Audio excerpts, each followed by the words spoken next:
Enter now at talk.tv/win and get set for a gilt-edged trip to the Golden State you'll never forget.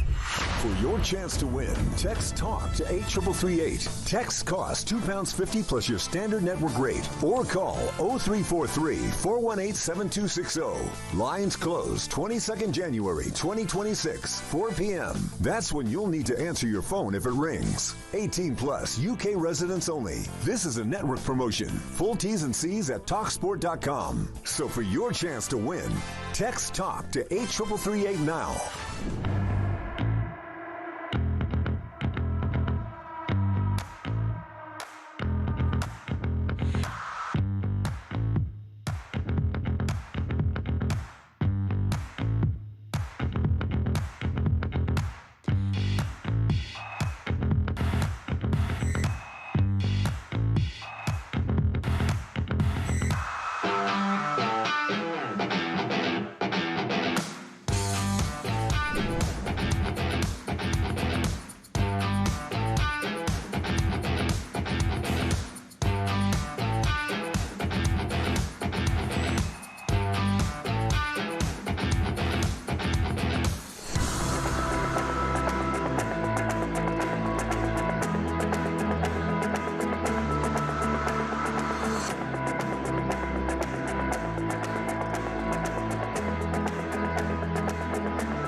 Across the UK, on DAB+, on YouTube, on your mobile, and on your side.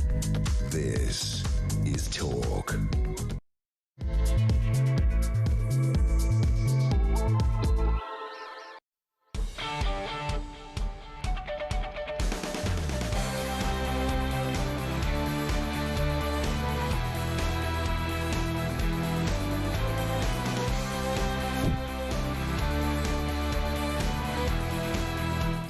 Past 6, top of the morning. Happy Saturday, one and all. Your weekend starts here. I'm Mark Dolan. This is Talk Breakfast. A massive 4 hours to come. Iran on the brink as they pull the plug on the internet and social media. Is this wicked regime about to fall? Also, is Donald Trump, the leader of the free world, about to take Greenland? And if the alternative is Russia or China in control, does he have a point? Do you feel safer with Donald Trump in the White House? Because I do.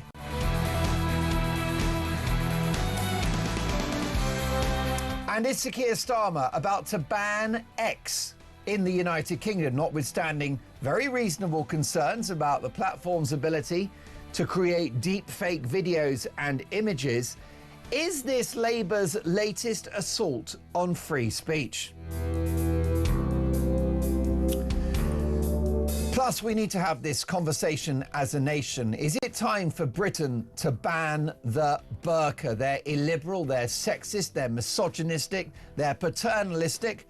I think they're a threat to national security. Should we ban the things? I'd ban all face coverings. You know what I think about masks. Don't get me started, Ryan. Where's those scissors? Ricky's at home sweating. What's he going to do? Thankfully, this is the home of free speech, and I can do what the heck I like, and I will on your behalf. Always on Talk Breakfast, I will say it as I see it. I'm delighted to say with a new year comes a new schedule.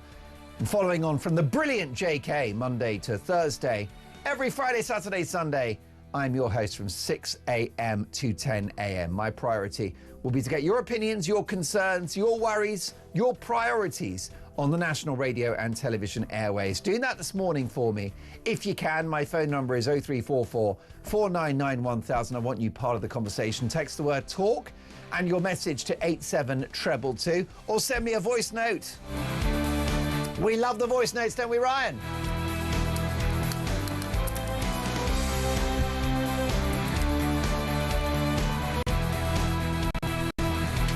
Also this morning, Labour's war on pubs continues, and Nigel Farage vows to fight Labour's Brexit reset all the way.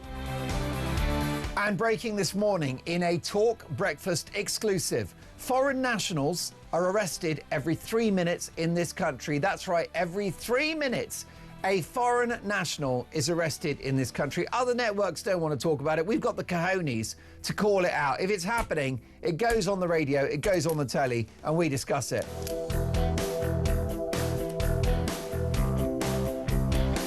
So it's all happening once again. The phone number 03444991000. Dolan Dispatch coming at 9 o'clock. Top guests, top opinions, and a top conversation. I can't do it without you, as the saying goes. Let's talk.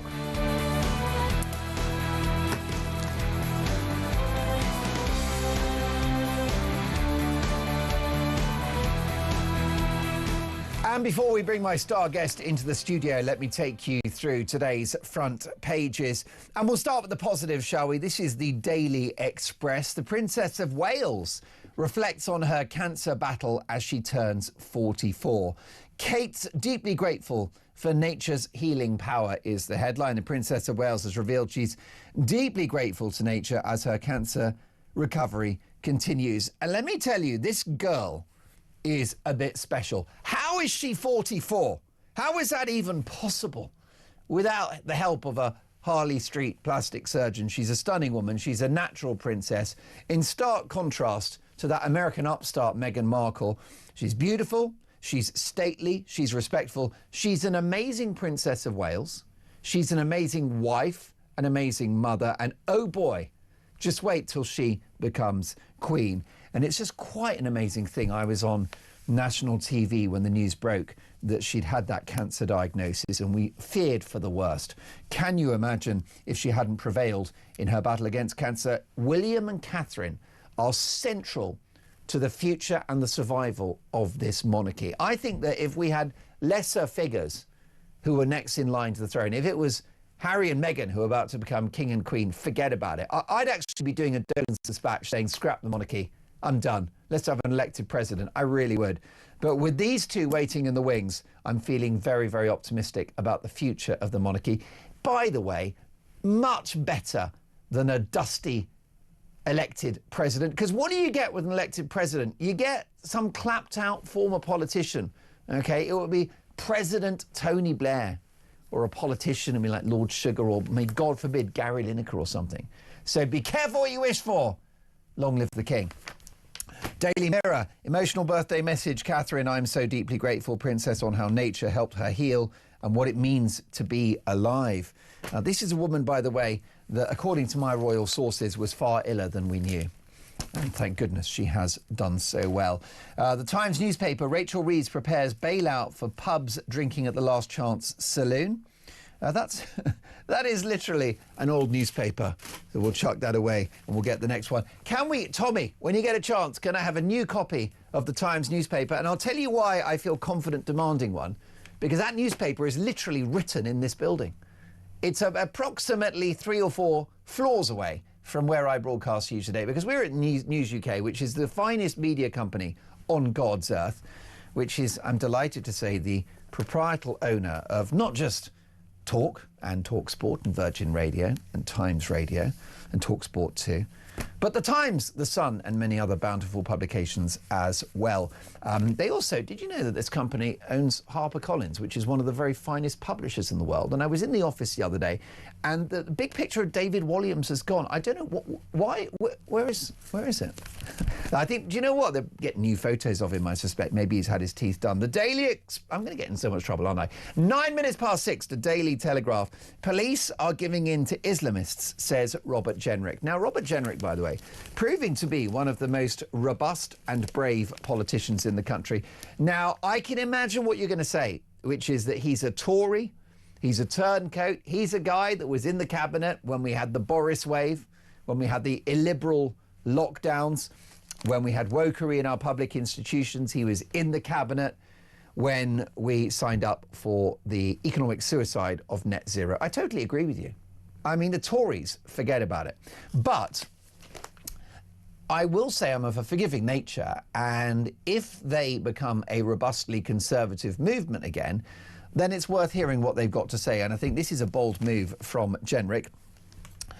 Speaking to the Telegraph, he has said police are giving in to Islamists because it's too challenging to confront them. Robert Jenrick has claimed in an article for the Telegraph, the Shadow Justice Secretary said that unless Islamists were challenged, the government and police risked ceding control of the country and its streets. Citing the decision of West Midlands Police to ban Israeli football fans from a Europa League match at Aston Villa in November, Jenrick warned that the fight against Islamism is the fight of our generation. Well, it's very true, right? This concern about the police risking giving over control of the country and its streets to extremists, right? Their argument is that there's a risk that's going to happen. I got news for you at 6:10 on a Saturday morning. It's already happened. We have ceded control. The genie is out of the bottle.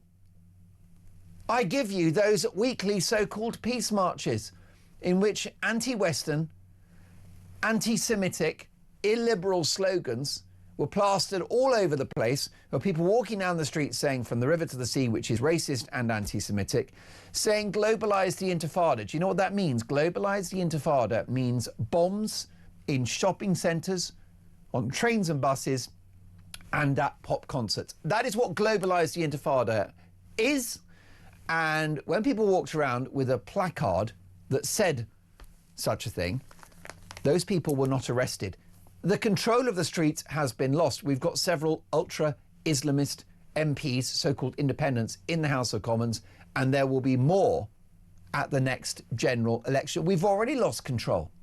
What about the Batley school teacher? This is a guy, a regular school teacher. You know, the kind of chap that turns up to work every day in a duffel coat, right, with a tweed sports jacket with, you know, suede patches on the elbows. This is just a rather, you know, kindly media studies teacher who talked to his class about extremism and religious extremism at a lesson in Batley. A very enlightening thing. I'd love to have witnessed his missive. And as part of him helping his media studies students understand the issue of extremism, how it's portrayed in the media, he showed them, by way of illustration, the front cover of a magazine which featured an image of the Prophet Muhammad. That guy, folks, at 6:12 on a Saturday morning, is still on the run. He's got another identity. This is a guy with a wife and kids. This is a guy with a venerable career in teaching who was hounded out by illiberal extremists prosecuting a blasphemy law that we're not supposed to have. We don't have blasphemy laws, but we've got them by the back door. And then we're going to get the Islamophobia definition. So you don't have just a government that's asleep at the wheel in regard to Islamic terrorism and a prime minister that's in the pocket of the Islam vote. He's got to throw them red meat. Do you remember a couple of years ago when he addressed the British Muslim population in the run-up to Remembrance Weekend, and he had events all day? He's wearing a poppy. That same day he does a video to British Muslims, and he forgets the poppy. So he's wearing the poppy all day, and then he wasn't wearing it for the video, and Number 10 said, he forgot, or it fell off or something.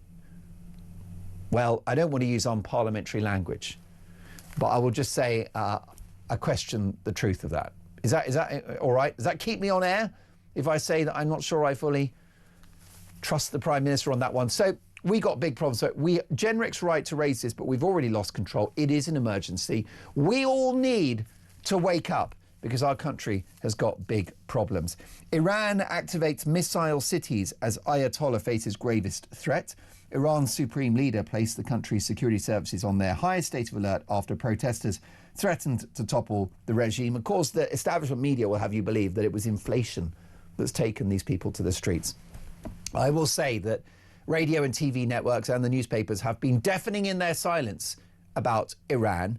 And what we're seeing here is the collapse of a wicked, authoritarian regime. Okay, a theocracy. These people are thugs, they're criminals, they're crooks. It's a kleptocracy. It's every kind of ocracy you can get except democracy. They're wicked, wicked people. And the sooner that this awful regime falls. And do you know something? Bring back the royal family. I know that they were toppled in the 70s, but have you seen footage of Iran in the 1970s?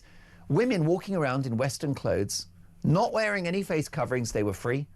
It was a very wonderful, economically productive country in the 1970s with bountiful natural resources, and now misery, autocracy, death, violence, and they've switched off the internet. And isn't it interesting how autocratic leaders, that's the first thing they do, is they now turn off the internet. All you've got access to in Iran is the official government-backed, regime-backed media, the equivalent of the BBC in Iran. And that is significant, and it ties in with another story, which is this battle between Number 10 and X, which I find unseemly. Now, I will tell you at 6:15 in the morning on a Saturday that I'm not delighted that on X you can use their AI engine, which is called Grok, to take a celebrity and make them remove their clothes, right? That's inappropriate, you know, because that could be Princess Catherine, it could be Taylor Swift, it could be any public figure, any female. And what you can do, you say to your computer, you speak to your phone, that's how it works these days apparently, and you can basically say, hey Grok, take that photograph of Taylor Swift and put her in a bikini. It's not great, is it? What I will tell you is that lots of the other AI does that as well, including Gemini, which is owned by Google. Why have this government targeted X? It's funny, isn't it? Because X is a free speech platform that I just wonder whether this government aren't that keen on. I understand that the Prime Minister was muttering about X being right-wing. X isn't right-wing. X is just free speech. X is just say whatever you want, whatever your politics are. That doesn't make it right-wing. The internet's not right-wing. The internet's just a free-for-all. It's the Wild West, and long may it continue. And it's interesting.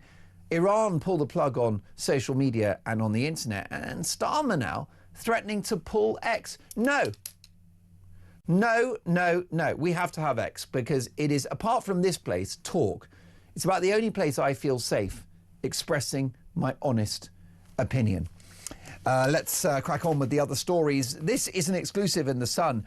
Invictus invite clearing the air. Harry wants King to open games. Prince Harry will ask Dad King Charles to open his Invictus Games when it returns in the UK next year. In a major thawing of relations, the pair have had 2 brief meetings in recent years, but the olive branch could see them both on stage in Birmingham. A source said it's a brilliant chance for them to come together. What I would say to Harry is, I wouldn't hold my breath if I were you, because your stock value as a public figure is incredibly low. Even the Americans think you're an idiot. The idea that King Charles is going to come to the rescue and give you much needed PR and much needed profile and make you relevant again, it ain't going to happen. Go whistle, Harry. Daily Mail, super strong cannabis on prescription. Thousands of Brits are being prescribed super strength cannabis for anxiety and depression, despite experts warning of the dangers. Private clinics are handing it out after just one video consultation and boast the powerful drug can be delivered directly to the patient's door via next day service. Isn't that amazing? State-sponsored drug use. I detest cannabis. Absolutely detest it. It stinks. I go around on my little moped, and there are times when I go past vans, right? You've got these lads, middle of the day, on their way to a building site or something, and they've got the weed, and it's coming out the window, and I have to hold my breath because I don't want to get high. I can't arrive here at Talk high, Ryan, partly because I and this channel are anti-drugs. We don't believe in breaking the law. But secondly, I need to be coherent and on top of my game. You've got people driving around. And by the way, that's another story that we'll discuss in just a moment, which is that you've got Labour's war on pubs. They're going to change the drink-drive rules, which is terrible news for rural pubs, because the idea of a rural pub is you have a pint of Amstel, right, or Doom Bar or Old Speckled Hen, pint and a half, a bit of lunch as well, a bit of time goes by, and then you drive home, and you're under the limit. But what they're going to do, they're going to lower it so you can't even have a half, at which point, forget about the local. And then this is whilst statistics prove that it's actually drug driving which is now responsible for more deaths. But do the government care about that? Nah. I think they all want us stoned, don't they? They want us baked all day long. Folks, I've got so many more front pages, so much to get through. My star guest is waiting in the wings. Don't go anywhere. We've got more headlines. This is Talk Breakfast.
across the UK. On DAB+, on YouTube, on your mobile, and on your side. This is Talk. You are listening to Talk Breakfast, 22 minutes past 6. I'm delighted to say, looking at the front stories, I'm in the company of a very old friend of mine, the brilliant broadcaster and journalist Emma Wolfe. Good morning, Emma. Good morning, Mark. Queen of all media, here. hardest working woman in show business you are. Oh, absolutely. Without doubt. Apart from? Everybody else. No, listen, you are making it happen. So many front pages to get through. Regime teeters in Tehran is the front page of the Times. Now, why do you think this Iran story matters to our viewers and listeners? Why does it matter to our viewers and listeners? Well, it matters around the world. What's really striking me this morning is Trump's reaction to this. Trump comes out swinging, and what do we get from Starmer? What do we get from Starmer? In a month when Trump has basically deposed another bully, evil dictator man, and everyone's been bleating and clutching their pearls about international law. Oh, really? Do you know what Maduro did? Let me give you a list. But anyway, instead of which, we have Starmer, and he's coming out and he's saying, he's urging the Iranian authorities to exercise restraint and to allow peaceful assembly without fear of reprisal, while the Ayatollah is, guess what, you know, basically cracking down, cutting off the internet, cutting off the phones. We just have such weak leadership in this country. Yeah, he resorts to dusty lawyer language, doesn't he? That's his comfort zone. He signs a little statement with the rest of the UN and it does nothing. And this is why these dictators and these bullies have been allowed to do what they do for decades on end. And you have someone like Trump who comes in and guess what? He doesn't go through the process, he just takes action. People love that. People love that, and actually it's messy with Trump, but he gets there. He does get there. It's funny with Trump, isn't it? Because I don't think he's an honest man. I think he's got a narcissistic personality disorder. He's, to a degree, a complete lunatic. And I don't agree with all of his actions, but I would say, big picture-wise, this guy seems to be having a positive impact on the world. We've got the peace deal in Gaza, which they said would never happen. I was told at school the Middle East conflict would never end. Exactly. And of course, you know, we don't know how long that ceasefire is going to hold, but things are stable in the Middle East. That's an improvement. There's potentially a deal coming on Ukraine in 2026, we have to hope. And then, of course, there was the bold action against Iran before the Gaza deal kicked in, which I think was instrumental. Of course, that the raid on Iran's nuclear facilities, underground facilities, cleanly done, very effective, gets Maduro out. The headlines aren't too bad. I don't think the headlines are bad. It's, as you say, it's cleanly done, it's precision action, and actually he has been. I mean, you think about Obama. What did he get the Nobel Peace Prize within weeks of coming into office? Absolutely ludicrous. People don't like it, and like you, Trump's not my cup of tea, but I admire him in so many ways, and I wish we had a Trump. I think many British people feel that we need someone decisive, someone who's actually taking action. What have we had instead? We've had Keir Starmer for the past 18 months saying he's going to smash the boats and do nothing, smash the gangs, and people are still coming over, which is a problem for them, it's a problem for us, it's a huge problem, and I'm sure we'll come on to the Robert Jenrick about the police just caving to mass migration, basically, to uncontrolled lack of integration, lack of any kind of borders in this country. And I am sick and tired of us just going to Paris and signing little statements with the coalition of the willing. Well, guess not, we're not willing. Who's willing? Do the British people really want to put more boots on the ground in Ukraine, for example? Have we got the troops and have we got the resources for it? Well, have we got the resources? I don't care about the troops. Have we got the resources? Why are we sending billions abroad when this country is literally on its knees, when British people are really suffering? In a war that, by the way, Ukraine can't win. They can't win. Putin, we're not closer to a peace deal than ever. When Starmer says that, I agree with you about Trump. At least he's getting the main guys around the table. But when Starmer bleats out this stuff about we're closer to a peace deal than ever, we're not. Putin is not up for this. No, Putin has no interest in a deal. He's not invested in peace. No. He wants territory. Yeah. And I also suspect that it's now a war economy, and should the war end, I think that the whole house of cards will fall over in Moscow. I think that you'll realise, you know, just what actually deep trouble they're in as a country. And I think that there are questions to be asked as well about Zelensky and that whole administration, which I think we haven't been allowed to ask. We haven't been able to delve into any of that. Corruption, because Zelensky's political a hero. authoritarianism. Yes, and who benefits? Like you say, you know, war money in Moscow, but also in Kyiv. I mean, there's a question. The only person who I see making any progress is Trump, as you say. I mean, it's just, he's getting things done. Well, I just wonder whether we've got a new era now where we don't have to like the people who lead us, because the best part of 80 million Americans voted for Donald Trump in November of last year. And I can assure you, Emma Wolf, at 27 minutes past 6 in the morning, that a good number of those people don't like Donald Trump. But what they looked at is they looked at what's happening in their country. The wokery in America's public institutions, right? 5-year-olds at elementary school, the equivalent of primary school, being told they're racist if they're white. Of course. Hello, little Johnny. And also, by the way, are you Joanne today? Exactly. Okay? This people nonsense. look at that. Yeah, and people are like, I don't like Trump. Right? I think he's a complete idiot. But can the bad orange man make this stop? If so, I'll vote for him. Exactly. And okay, they don't like him. I don't like the way he talks about women, all of that. But they like what he stands for. They like Make America Great Again. They like being proud of their own country. They like the idea of dealing with the immigration problem, which he has done, by the way.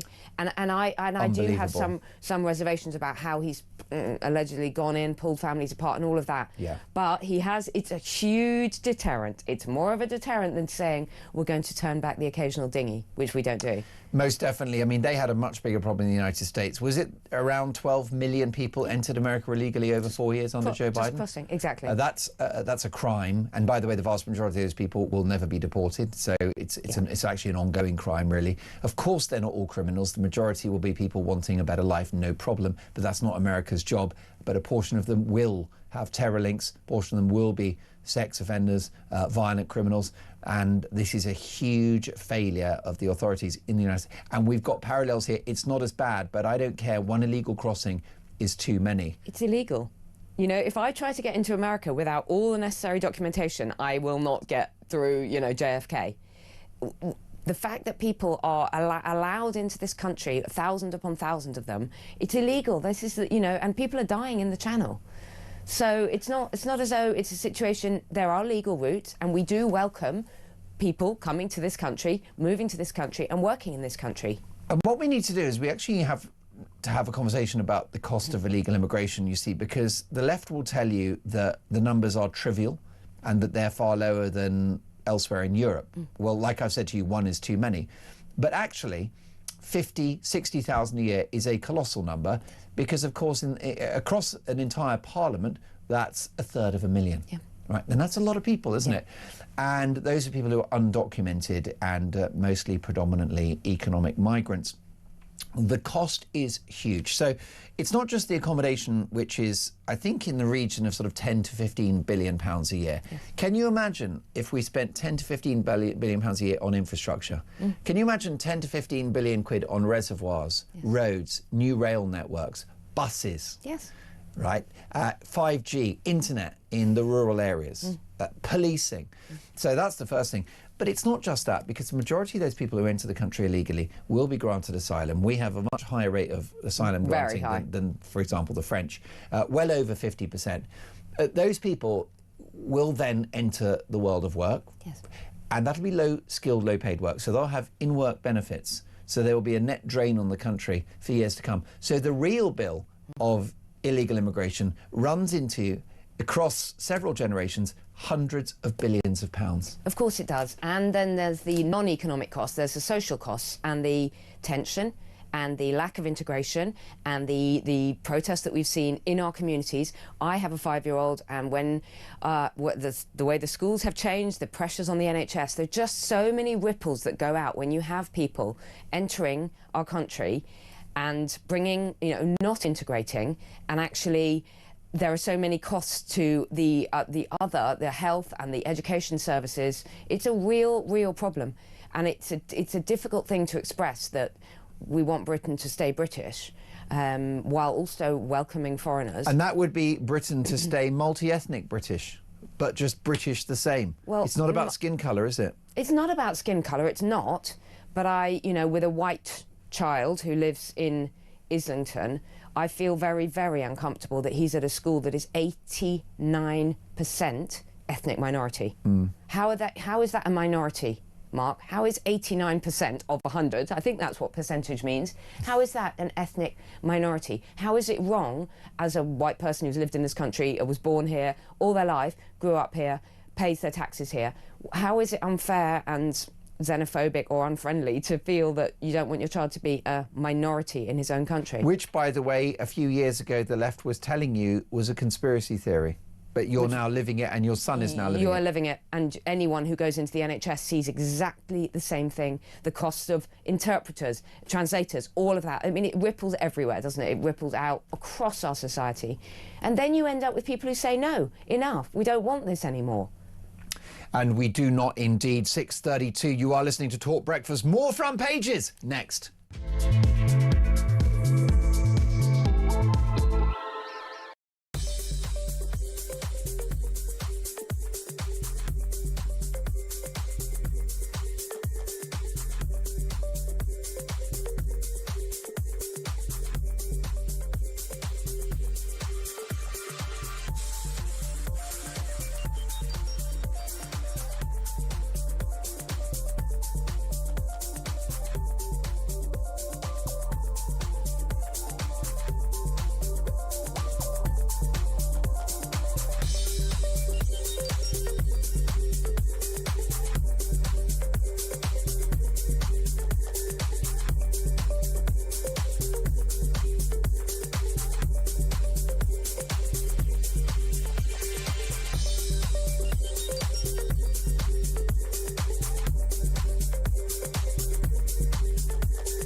The UK on DAB+,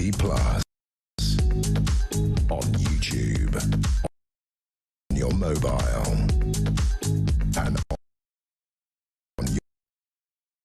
You are listening to Talk Breakfast, and it's lovely to have your company. Maggie has messaged the show. Good morning, Mark and Emma. If narcissism means putting your country first, then give me narcissism all day long. If only the leader here had a touch of it, we wouldn't be in the mess that we are currently in. Maggie there referring to maybe some of Donald Trump's personality traits. By the way, to defend Donald Trump, I can't think of too many politicians who are not narcissists. And I actually don't think he is that much of a narcissist. Yes, yeah, he's an egotist, of course he is, because all leaders are. That's a good distinction. But I don't think he's a narcissist, because actually when you criticise him, like J.D. Vance, the things they used to say about each other before they all came together, Trump doesn't mind it. He doesn't hold a grudge. People have said appalling things about him. He doesn't really, it kind of rolls off him. So I'm not sure that he's a narcissist. I just think he loves power. He's really tall. Like, he's in charge. He's in charge. He's a businessman. And I think egotist is very on the money. I think that's a better description, you know, like a gigantic ego. Massive ego. Yeah, massive. But also how, you know, he's been a billionaire forever. This is it. Leader of the free world. He's been a celebrity since the 80s. Go figure. He covers everything in gold.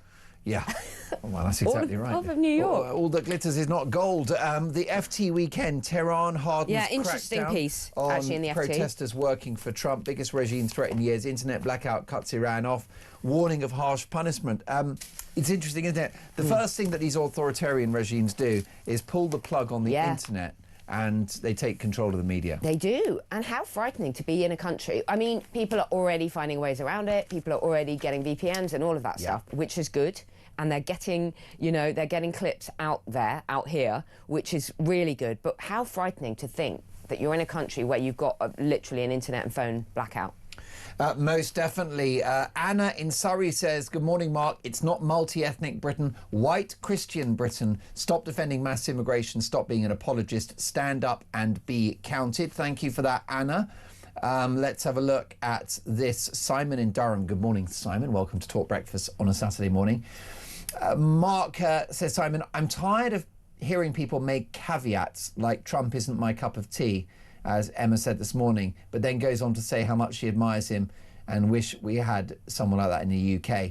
Just say you like him then, without the silly caveats. Be honest, get rid of the prefix. Just say it. Trump is mint. Right, Simon? No, Simon, that's a great point. Now, what I think is, I think he's flawed. I don't think that he's always honest. I think he's a bit of a lunatic. But yeah, Simon, Trump, I think, is overall, big picture-wise, doing a great job. If I'd been in America in November of last year, the choice of Kamala Harris and Trump all day long. And if that gets me cancelled, so be it. This from an unnamed texter. Good morning, Mark. The problem is that the MAGA movement, which of course is the movement that supports Donald Trump, has become a cult. And if Trump takes a dislike to anyone, he brings their name into the conversation in a negative way, and then the MAGA movement targets them aggressively. Ben in London, good morning, Mark. Putin is just like Donald Trump. They both dislike Sir Keir Starmer immensely. Sharon says, Mark, I'm sick of hearing about Starmer. Nothing changes every day. It's the same damn thing. This man is totally useless, dishing out billions of pounds of taxpayers' money to corrupt Ukraine. How much more of our hard-earned cash is this useless man going to keep dishing out? Mark in London, good morning. I'm retired now, but when I was leaving the house early in the morning, as early as sometimes 5:30 a.m., I can't tell you how many times I'd be walking behind someone who'd be smoking skunk weed on their way to the train station, and I'd watch them get on the train completely stoned out of their heads, and their clothes stink of the stuff. But Neil says, Mark, your views on cannabis are a joke and uninformed, especially when you're cheerleading for pubs, the biggest dealers of a much more damaging drug. Well, look, thank you for that. It's really all about opinions, and you've got divergent opinions. This relates, Emma Wolf, to a front page story in the Daily Mail. Super strong cannabis on prescription. Thousands of Brits are being prescribed super strength cannabis for anxiety and depression. Now, I will say that I think cannabis should be available as pain relief. Yeah. And people who've got stuff like MS and other really, really chronic conditions, it's crazy that they can't have some weed. It's an amazing painkiller. Yeah. But anxiety and depression, I'm not so People sure. on benefits getting cut price prescriptions for this stuff. I mean, I think your last texter makes a really good point about towns. And I walk down the street in London, and honestly, you smell super strong skunk every day. And I sometimes wonder, have we completely given up? Are we literally now, are the police now saying this is not illegal anymore? Just openly smoke it on the street? Yeah. Because that's what people do. There is no enforcement, and I'm sure it's the same in Birmingham and Manchester, all over the UK. There is no enforcement. People smoke it, they're sitting in a park. Road sweepers near us sit there on a park bench smoking their dope. It's a drug. I mean, if they were sitting on a park bench drinking Stella Artois, you'd be up in arms. Well, can we just be clear though? Is it illegal or not? Because if the police have given up, then just say they've given up. They have. They have given up. They've given up on shoplifting. They've given up on. They have given up on shoplifting. Absolutely. Public drug use. They've given up, on sectarian religious hatred. Yes, they have, and they've given up on crime. Basically, they've given up on burglaries. What's the conviction rate for burglaries now? 3%. Well, they've given up on rape. The rape pursuing of a case is about less than 3%. Rape has been decriminalised. Absolutely. I mean, skunk is now basically legal on our streets. It's absolutely shocking. And of course, well, can you tell us what is the difference between skunk and the kind of traditional marijuana that Paul McCartney smoked in the 60s? So the old stuff, so dope would be basically like hash, sort of black, resiny stuff that would Showing get you... a lot of knowledge there, Wolf. I am. You look very relaxed this morning. No, I wouldn't do that now. You got the munchies? We'd get you, not yet, we'd get you mildly high. Skunk is literally a different order. It looks completely different, and it is very, very strong, and it's been linked to the development of psychosis amongst many, especially young men. I mean, you see people absolutely who have lost their minds on this stuff. That's right. It's extremely strong. My lads go to psychedelic. The local state comprehensive, and they had an evening where some sort of outreach drug support charities came in to talk to the parents. And they're great because they're not, indulging in political exercise. They don't have an agenda. They take care of people impacted by drugs. Yeah. So they're at the coalface, and they said that they've seen, talented youngsters, 16, 17 years of age, doing really well in their A-levels. They're going to go to a good university, and they've had weed, or this skunk as you call it, maybe 2 or 3 times, and it has turned their lives upside down. Now, to be fair, there's a whole bunch of people, millions of people around the world, who can smoke the weed. Joe Rogan does it on his talk show, and happy as Larry. but there is a percentage of human beings who are massively impacted by this narcotic. Yeah, and it seems to be younger people as well, which is a really, really dangerous time. The brain is still forming and developing until the age of about 22. So for young lads especially, to be starting on this at like 15, 16, it's an incredibly dangerous drug. Well, for those that don't know, can you explain what that means, psychosis? That you're a youngster, you're growing up, and you have weed a few times and you get psychosis. What would that be? It's almost like flipping into a kind of schizophrenia. You know, people hearing voices, hallucinations, that kind of thing. Depression, manic episodes. Manic episodes, all of that. So it really is extremely powerful. Can we just say, can I defend alcohol for a second? Because that doesn't happen when you drink Carlsberg. It doesn't happen, and the sheer quantity of it that you would need to send yourself that crazy on a repeated basis every night. I mean, you know, I don't drink, what is it, the really strong Stella that you mentioned, or the the really old speckled hen and things like that, yeah. Or cider or whatever. But I mean, you'd need 15, 20 pints, whereas with, you know, a small amount of super skunk, you can really mess your brain up. And this stuff is chemical as well, isn't it? It isn't just something that you grow in the garden or whatever. No, and it's often enhanced. You can, you know, and laced with all sorts of things. And there's safety issues as well. We don't know what people are, they're buying it on, of course they're buying it on the streets. When they're buying it on the streets, this is why medical prescriptions are at least more monitored and safer. Well, I'd like to know at 6:42 on Talk Breakfast on a Saturday morning, do you disagree? Do you think actually that we should be very liberal regarding marijuana, and should it become much more widely available? Has the horse bolted? Is it time to end the war on drugs? Because, you know, it's all about opinions on this show. 0344 499 1000. One concern in relation to this, Emma, is in the Telegraph, drug driving is now a bigger killer than alcohol. A lot of focus on people that have a pint and a half in their country pub, along with a cheese ploughman's. Meanwhile, you get the Ford Transit van flying around central London and you're baked on weed, no problem. You're scot-free. Apparently the resources don't even have, the police don't have the resources to actually detect drug drivers. To test them the way they can pull you over and breathalyze you. It's such an interesting one, because we know that younger generations are, we hear that they are drinking less, but then again, you've also got people saying, oh, they're much more relaxed about drink driving. This thing about the one pint ban, actually it probably should be reviewed, because those laws have not been changed since, the 1960s, 1967. But again, if you're in a local pub, if you're in a country village, you can't get to the pub in the next village without getting in your car. And the hospitality industry and pubs are absolutely on their knees at the moment. So we really, I'm not saying we should end the war on drugs, but I just think we need to be clear and truthful. Are we not bothering? You know, the classifications of drugs are all over the place. You know, what's class A, what's class B, that kind of thing. We just need to be clear, and then the police need to say, if this is a crime, we're going to police it, rather than letting people get away with it. All day long. Mick says, good morning, Mark. The weak king will make a big mistake by bringing Harry back to royal duties, because he and his awful wife are more hated than ever, and hated even more than Starmer. Margaret in Yorkshire, good morning, Mark. Years ago, we could have humour about religion, but still respect it. Dick Emery and Dave Allen would dress up as a vicar and people would see the funny side, but certain religions take fierce offence even if you talk about their religion. Of course, what Margaret's talking about there is Islamophobia as a definition, which is, of course, still being pursued by this government, and unofficial blasphemy laws within the United Kingdom. And by the way, I think it's like Jenrick said that, you know, we risk losing control of our streets to Islamists. I think that's already happened. Yes. And I think we do have blasphemy laws by the back door. Ask the Batley teacher who's still on the run. Of course we do. And they are still, as you say, they are still fussing around. I mean, how many hours and committees have been spent on this new definition of Islamophobia, which is a de facto blasphemy law, which it will be. And we risk losing the ability to criticise this religion. It's really dangerous. We have to criticise religion, because religion comes with it a powerful institution. We can criticise anything. We should be able to. Most definitely.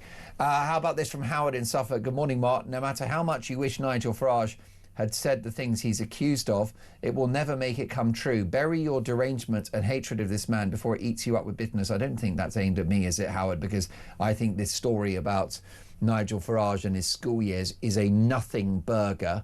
We don't know what he did or didn't say in the 70s. He's denied all of it. the other issue I've got is I actually don't care if Nigel Farage was a tow rag in 1978. I actually don't care about that because in my view, Sir Keir Starmer is a tow rag now. And I'm not fussed about what people did or didn't do when they were teenagers. Just my opinion, of course. Labour are very, very clear. They've got a strong mandate to improve the fortunes of this country. They're very clear that the Tories destroyed the economy, destroyed public services, and that they are rebuilding this country, stabilising the economy. Of course, they're entitled to have a crack at that. I don't think it's going that well, and I'll be tackling that in today's Dolan's Dispatch at 9 a.m. This from Ian in Merseyside. Good morning, Ian. Welcome to Talk Breakfast.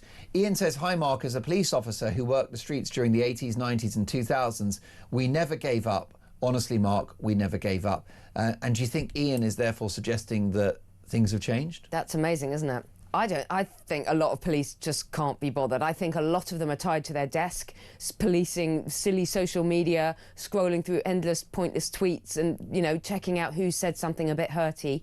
I think the role of a police officer has changed completely. They've been pitched into this world of cybercrime as well, for which they're not trained. You know, many police... I mean, God, I had an encounter recently with a minor crime, and most of the communication from the police, and I won't go into it, it's been ungrammatical to say the best, but I mean embarrassing. You know, text messages and letters from the Metropolitan Police about this thing that happened a few months ago.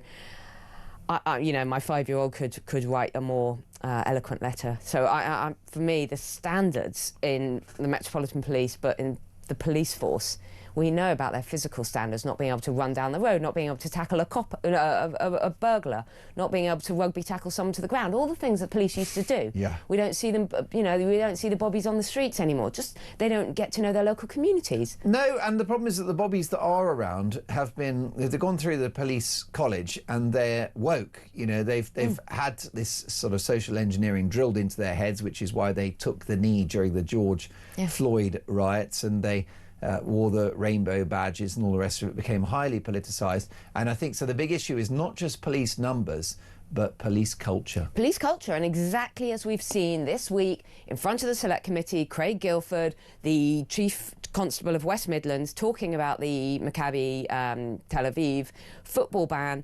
The political kind of motivation behind all that is really, really disturbing. And with his dodgy dossier that supposedly incriminated the Maccabi Tel Aviv fans. And by the way, the police are meant to protect minority communities. The police are meant to stand up to violent or threatening behaviour, instead of which he was, at best, you know, taking the knee to them, and at worst, he was making some very, very discriminatory decisions.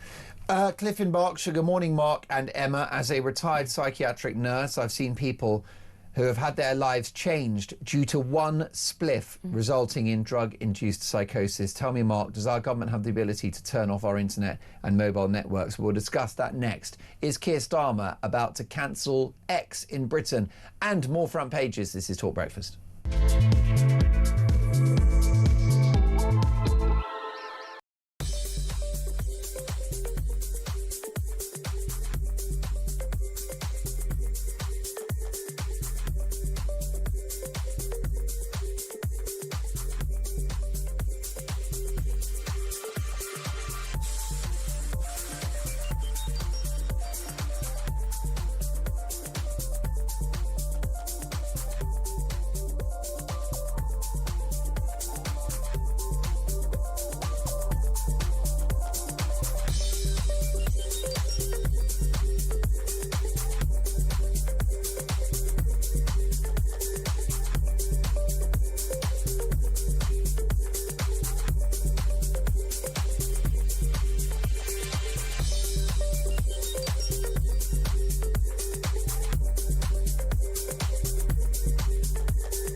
I was sat in the tent and he was showing me through photos of his phone, scrolling through.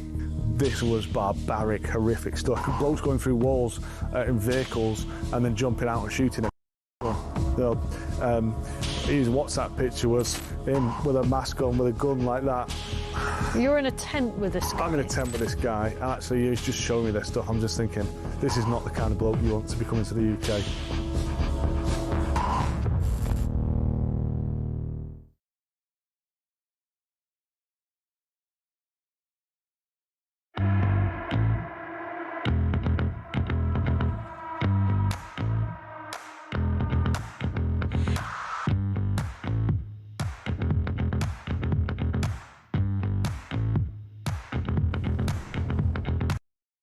Across the UK, on DAB+, on YouTube, on your mobile, and on your side. This is Talk. 6:52, you're listening to Talk Breakfast. This is a voice note from Pete on the global tensions we're currently seeing. The thing I'm really worried about with this Iran thing is that if these mad mullahs, they all fall, those religious nutcases, they're all going to head here, aren't they? And this government's just going to let them straight in the door, straight into one of these towns or cities around Britain that supports them, and it's going to cause even more problems for us. As for Donald Trump and Greenland, well, they've had bases in Greenland for decades, and it's only the Americans that are going to save Denmark. Let's face it, China or Russia are not going to be very favourable towards Denmark, are they? So really, Denmark and places around that part of the world should be inviting America in, shouldn't they? Seeing as there is no alternative. It's a brilliant point, Pete. And also, Denmark, only has Greenland because of its colonial rule in the 1700s. There's no romantic history. There's no flowery sort of Mills and Boon backstory when it comes to Denmark's ownership of that particular territory, which of course bears no geographical proximity to Denmark. Listen, let's get to some other stories. The weather worsens. Storm garrots Britain. Can we stop with these really stupid storm names? I mean, I've got nothing against Goretti, but we get like Martha and just weird, random names. I know. We're not idiots. If you say there's a storm coming, okay, firstly, the weather forecasters are pretty much always wrong. I mean, 99% of the what's it called? The Met Office? The Met Office should be sacked because it's always wrong. When they say it's sunny, you look outside, it'll be a rainstorm. Secondly, I don't need a name. I don't need you to call it Storm Allen for me to understand there's a storm. Or You do Storm think it Bertha, infantilises or Storm us? Casper. It is infantilising. Why do they do it? And it's funny, isn't it? Because clearly, there's climate change happening, but this is rather sort of affects the narrative, doesn't it, about global climate change with low temperatures? Oh, you see, you think that it makes it more dramatic. I don't think there is climate change happening. I think there's climate fluctuation, and that's totally normal. Well, yeah, the climate fluctuates. Exactly. And it has done over millennia. The statistics would suggest that the world is getting cooler at the moment, so certainly in the wintertime. Well, that's interesting. I thought it was burning up. Yeah, I know, exactly. They would burn down by next Thursday. So we are going to be blown away. This is what the Daily Mail confidently tells us. We're being blown away. Rare danger to life warning. Thousands have been left without power. Worst snowfall in a decade.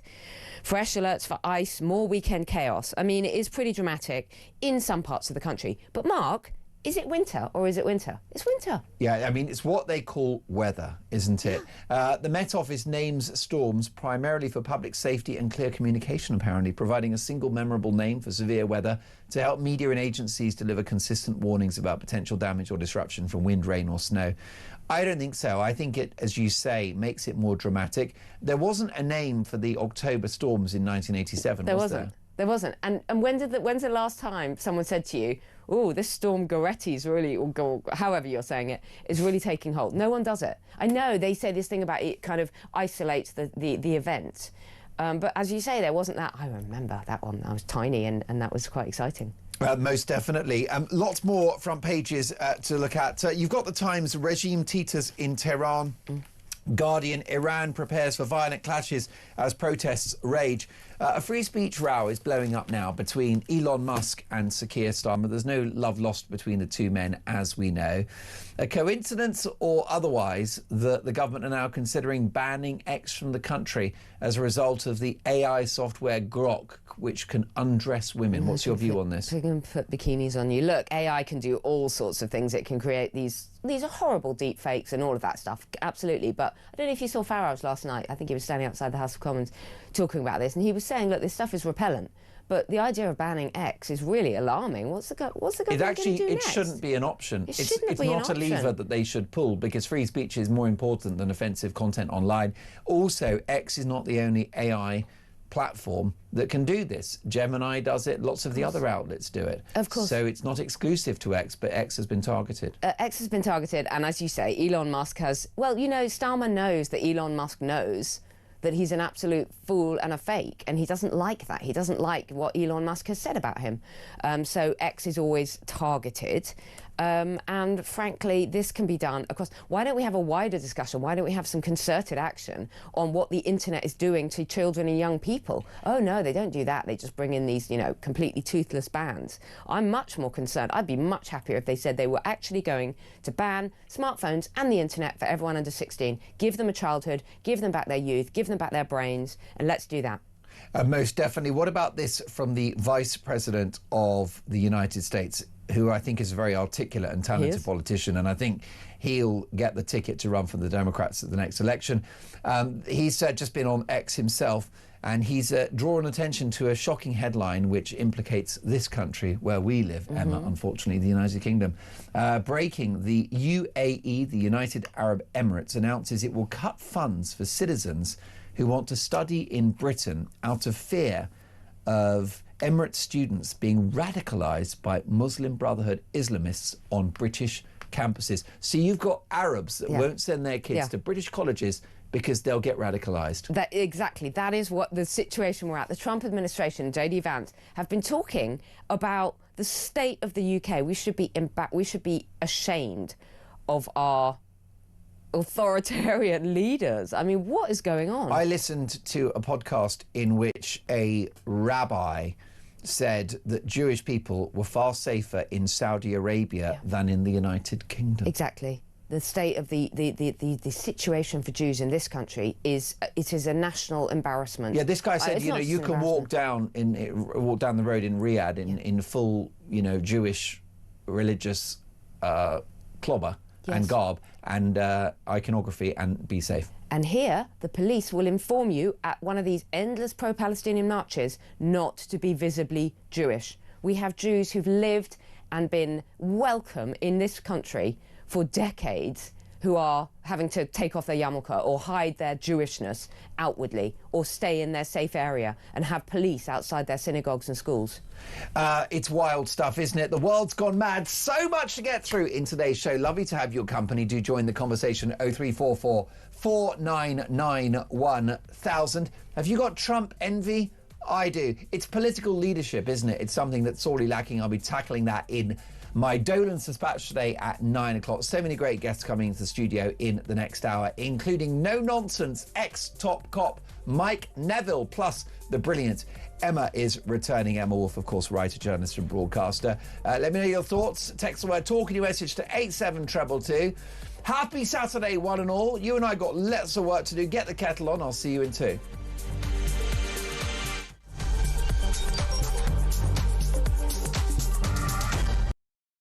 It's one of the biggest sporting spectacles on planet Earth, Super Bowl 60, and you could be there. Enter now at talk.tv/win for the chance to score a fantastic 4-day trip for 2 to the City by the Bay, San Francisco, including tickets to Super Bowl 60 and $2.5 grand in cold hard cash. It's Hail Marys and money.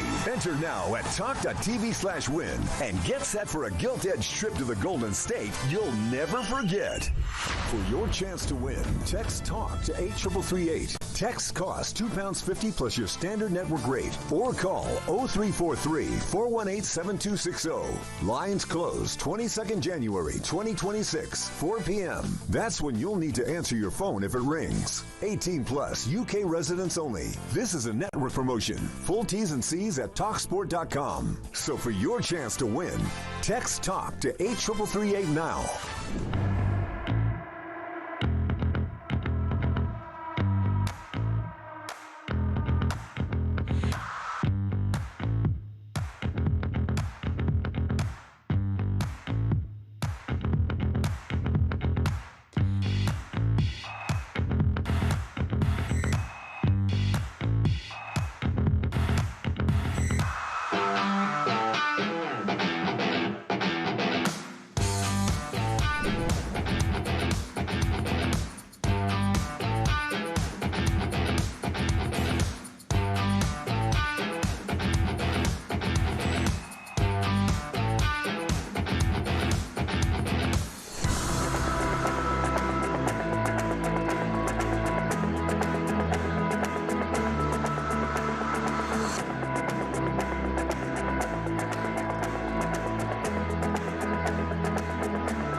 across the UK. On DAB+, on YouTube, on your mobile, and on your side. This is Talk.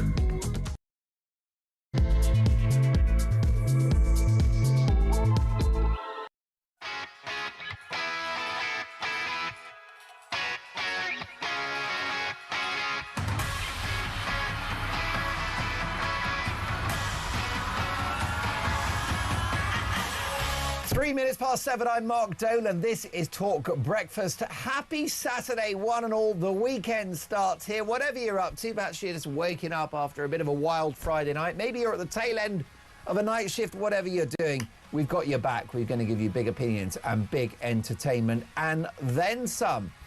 Iran on the brink, breaking this morning as this awful regime pulls the plug on the internet and social media. Is the government of Iran about to fall? Plus, is Donald Trump about to invade Greenland? And if the alternative is Russia or China in charge, does he have a point? Do you feel safer with Donald Trump in the White House? I know I do. And in another free speech row, is Sir Keir Starmer about to ban X in the United Kingdom? Notwithstanding concerns about the platform's ability to create deep fake videos and images, is this Labour's latest assault on free expression? Also this morning, is it time for Britain to ban the burqa? And the war on pubs continues. Plus, Nigel Farage vows to fight Labour's Brexit reset all the way. So much to get through.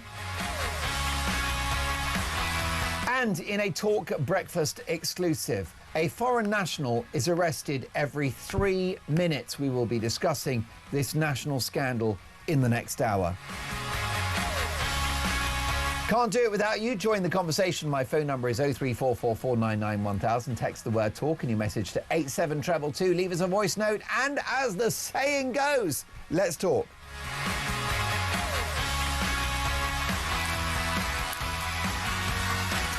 Tommy is taking your calls, 03444991000. Book your place on the show. Let's have a look at today's front pages. The Guardian: Iran prepares for violent clashes as protests rage, and ministers threaten to ban X over Grok images. The Times: regime teeters in Tehran. Daily Star: this is great news for the brilliant Luke Littler. From kebabs to riches, it is Loot Littler.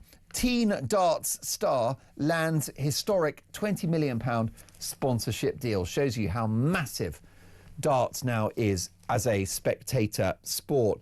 What about the Daily Mail? Super strong cannabis on prescription. Thousands of Brits are being prescribed super strength cannabis for anxiety and depression. That's their story and they're sticking to it. The iWeekend revealed UK Home Office set to start evicting asylum seekers from hotels. The Sun newspaper: clearing the air. Prince Harry wants King Charles to open the Invictus Games in 2027. What I would say to the Duke of Sussex is I would not hold my breath. Front page of the Daily Telegraph: police are giving in to Islamists, says Robert Jenrick, and Iran activates missile cities as Ayatollah faces its gravest threat. I will tell you that regime is not long for this world and they will not be mourned. Well done for Donald Trump attacking Iran in the run-up to that Gaza peace deal, focusing on their nuclear facilities, underground facilities. What a great move that was. Daily Express: Princess Catherine's deeply grateful for nature's healing power as she reflects on her successful cancer battle. Daily Mirror: emotional birthday message. Kate, I'm so deeply grateful. Those are your front pages. Reacting to the big stories of the day is the brilliant journalist and broadcaster Emma Wolf. Good morning, Emma. Good morning again, Mark. So good to see you. And listen, this Iran story is interesting, isn't it? Because it's not something that I think people are discussing down the pub. Yeah. But it's very important because that was a free country, which was a very liberal society in the 1970s, taken over by an autocratic theological regime. Yeah. And now the economy's in the toilet. They're killing their own people. There's no free speech. They pulled the plug on media and social media. And the sooner this regime falls, the better. Absolutely, and I think you're right. It's not the kind of thing people are discussing down the dog and dark. You know, we know that international conflicts are not the biggest thing on the front pages of people or their interest when they're really, really worried about the cost of living, getting the kids to school and keeping their job. That kind of thing. But it is important. It is important because I think of what is happening in Europe, because of the global movements around the world. I think it's really, really important that we get rid of this man as soon as possible. And I think what Trump is doing, you know, gently poking fun at them, but also clearly willing to take action, and as we've seen, already taken action, is so important because, frankly, on this side of the pond, we have a very, very weak leadership. And across Europe, we have these endless declarations, you know, coalitions that do diddly squat.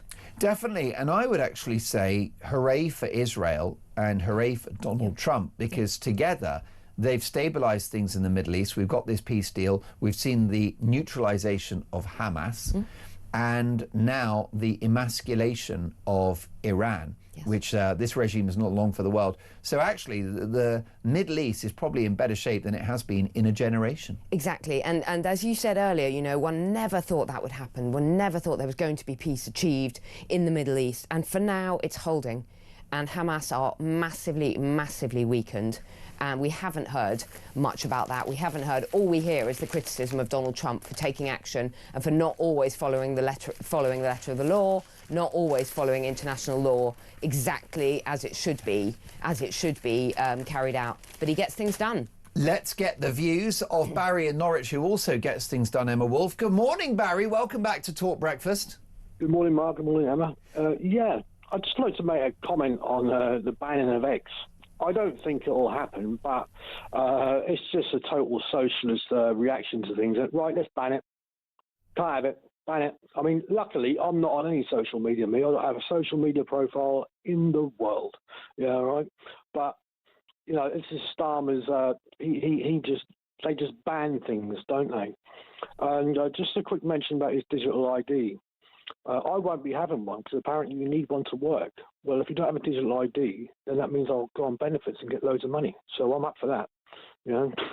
But, Barry, I'm so glad that you've raised these issues, and you're so right that cancelling X from the United Kingdom should simply not be a lever that a sitting Prime Minister can pull.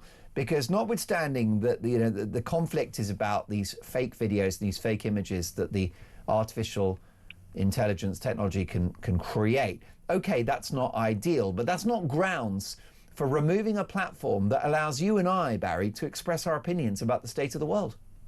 Yeah, I mean, but, you know, that's what they do in it, socialists, you know, like Starmer. They ban things, you know. So it's like the online safety bill, isn't it? It's not an online safety bill. It's nothing to do with kids. You know what I mean? It's to do with snouting on the internet at people. It's nothing to do with children. Well, Barry, let's get the opinions. I agree with you from Emma Wolf, and Barry has just been saying there that this is the default action of the left, which is to cancel free speech, to be censorious. He talked about the online safety bill, which isn't about protecting children. No, exactly, and it's the classic lefty move that they're running scared. Oh, let's just cancel it. That's not the way. This is why we are all arguing for the ability. You don't cancel people, university lectures that aren't allowed to take place, lecturers that have been sacked, speakers who have been cancelled. This is just a way of not engaging with the argument. We should all have opinions and we should all be free to criticise respectfully. If things are not, if this is where the non-crime hate incidents come from. Sorry, non-crime hate incidents come from. Which have finally been scrapped. Which have finally been scrapped. But if it's not a crime, then you're free to say it. Not hateful, not violent, but we have laws. The police don't even enforce the laws that we do have. And Barry, why does the potential fall of the Iranian regime matter to our viewers and listeners, do you think? Why has it got you concerned? Why has it got your attention? Oh, it hasn't really got me concerned, to be honest with you. I mean, I'd like to see Iran go back to what it was in the 70s before it got taken over by these Islamist groups and women had to cover up and all that sort of stuff. I mean, I think it's great that they're revolting against that dictatorial, horrible regime. It's like in Venezuela, when that guy got removed from Venezuela. You see all these left-wing idiots, do you know what I mean, go, oh, you can't take a man out of his country, you can't do this, you can't do that. Yeah, you can, and Donald Trump did it. And the problem is, at the moment, you've got a leader in Donald Trump who does what he said he's going to do, and people and the rest of them can't deal with it. They just can't handle it. He does what he said he's going to do. The American people voted him to stop illegal immigration coming over the border, to stop the drugs coming over the border, and he's done it in Venezuela with removing him, and the same in Iran. Yeah, the people don't want it no more. They want their freedoms. Yeah, Barry, it's so strange that people are more concerned about Donald Trump potentially breaking or bending some international law than they are about decades of abuse by Maduro on his own people, narco-trafficking on a vast scale, you know, the immiseration of that country, the poverty, the economic hyperinflation. Millions of Venezuelans have fled their own country, and they're more concerned about Donald Trump and international law than they are about Maduro. There you go. Barry, listen, thank you so much for your call. Emma, what a thrill to have you in the studio. It's been too long. Please come back and see us soon. You are the hardest working woman in showbiz, so we'll have to book you about 8 months in advance, but we'll catch up soon. I know you're going to run off now and go and see your lovely son, which is a marvellous thing. There's so much opinion coming in across a range of topics, including this rather shocking story in the Daily Mail that taxpayers will fund super strong cannabis on prescription, not for a broken leg or for back pain or migraines, which I think is an excellent treatment for pain, is the marijuana, but in fact for anxiety and depression. Surely that would make the problem worse. This from Lee, who says, good morning, Mark. You'll never win the war on drugs. As long as there's a demand, there will be a supply. Legalise and tax it. Mick in Wallington says, good morning, Mark. I'm surprised that Starmer is not handing out free skunks so that he can control everyone. It's a very good point. Paul in Plymouth, good morning, Mark. I would choose Trump over Starmer any day of the week. Trump is a strong leader and a man of his word who follows up with action. In comparison, Starmer is a weak leader and a man of just words who's paralysed into inaction, a point made by Emma Wolf earlier in the show. On the drug story, Tim says, Mark, I'm an HSE manager. There is the ability for mobile drug testing for drug drivers. Every plant operator, when the Olympic Stadium was built, was tested every morning. The authorities just don't want to. On immigration and multiculturalism, Matt says, Mark, I think you're beginning to realise that Tommy was or is right. I think Matt's referring to Tommy Robinson there. Sean Cooper, Islamophobia, Mark, is an oxymoron. A phobia is an irrational fear. There's nothing irrational about fearing an ideology that despises you, your way of life, and wants to kill you. Sean, text of the day. So much more to come. I've got a no-nonsense ex-cop in the studio next.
across the UK.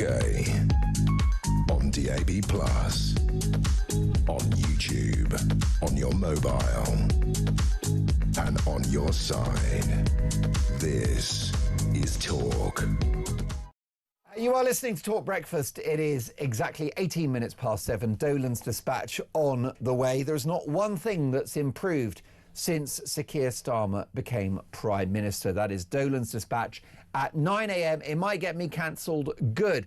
Live in the studio reacting to the big stories of the day, I'm delighted to welcome former top cop, the brilliant Mike Neville. Mike, Happy New Year to you. Happy New Year, Mark. It's wonderful to be here. Very, very good to see you. Hard to be optimistic about the year ahead, isn't it, given the administration currently in charge? I can't think of one thing that's got better, can you? It's dreadful. And do you know, in the 80s, there was these films, Revenge of the Nerds. And I just think the nerds have taken over, haven't they? The boring, risk-averse, miserable individuals. They have taken over this country. And, yeah. And there's, as you say, there's nothing that's happening with Starmer. It's just going to get worse and worse, I think. Woke, bureaucratic, pen-pushing globalist hacks running the country.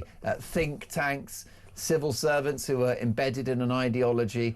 It actually goes beyond the elected government of the day, doesn't it? Yeah, it is. And Reform are going to face a real challenge. They'd be better just sacking the whole lot of them, to be honest. Yeah. And doing it yourself, because it's easier to do a job yourself rather than have somebody dragging you back and trying to force you, trying to resist what you're doing. Interesting front page headline in the Daily Telegraph, Mike. Police are giving in to Islamists, says Robert Jenrick.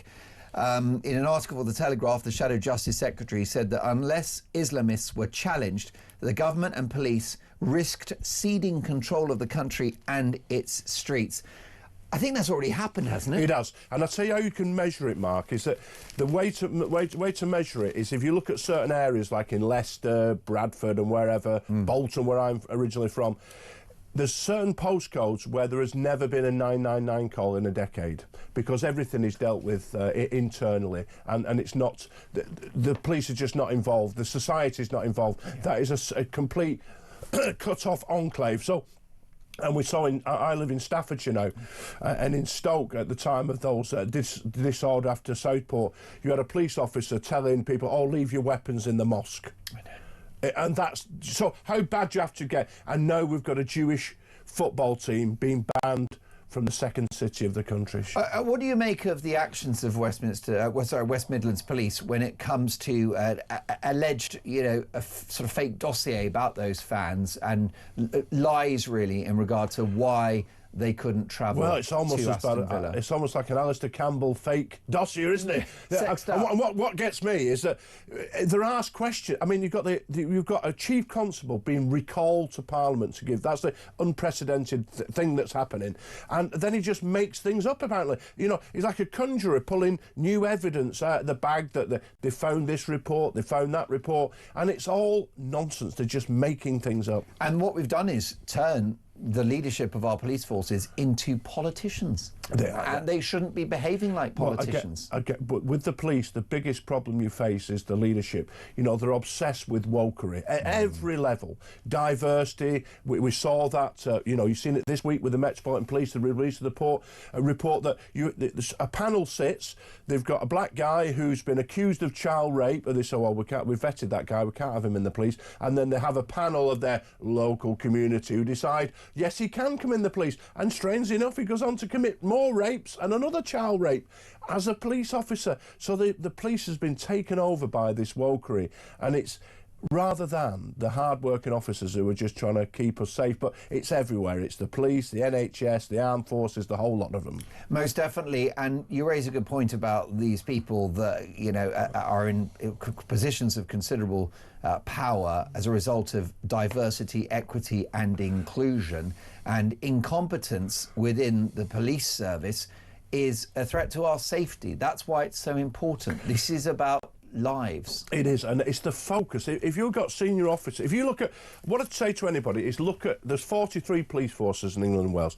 Look at their website.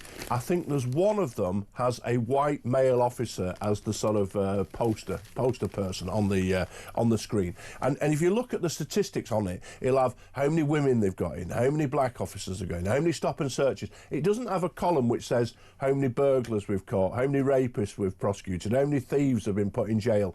So all the wrong things are measured and publicised, but they live in a bubble. The senior officers who do this live in a bubble with the same civil servants, same senior managers of the NHS, of the armed forces or whatever, who all live in this world where they think that that's important. If you were taking a mini break to Alicante, would you want the Ryanair pilot to be the diversity hire or the most experienced person for the job, which might be an old white bloke? Exactly. May God forbid. May God forbid for us to think in such a thing.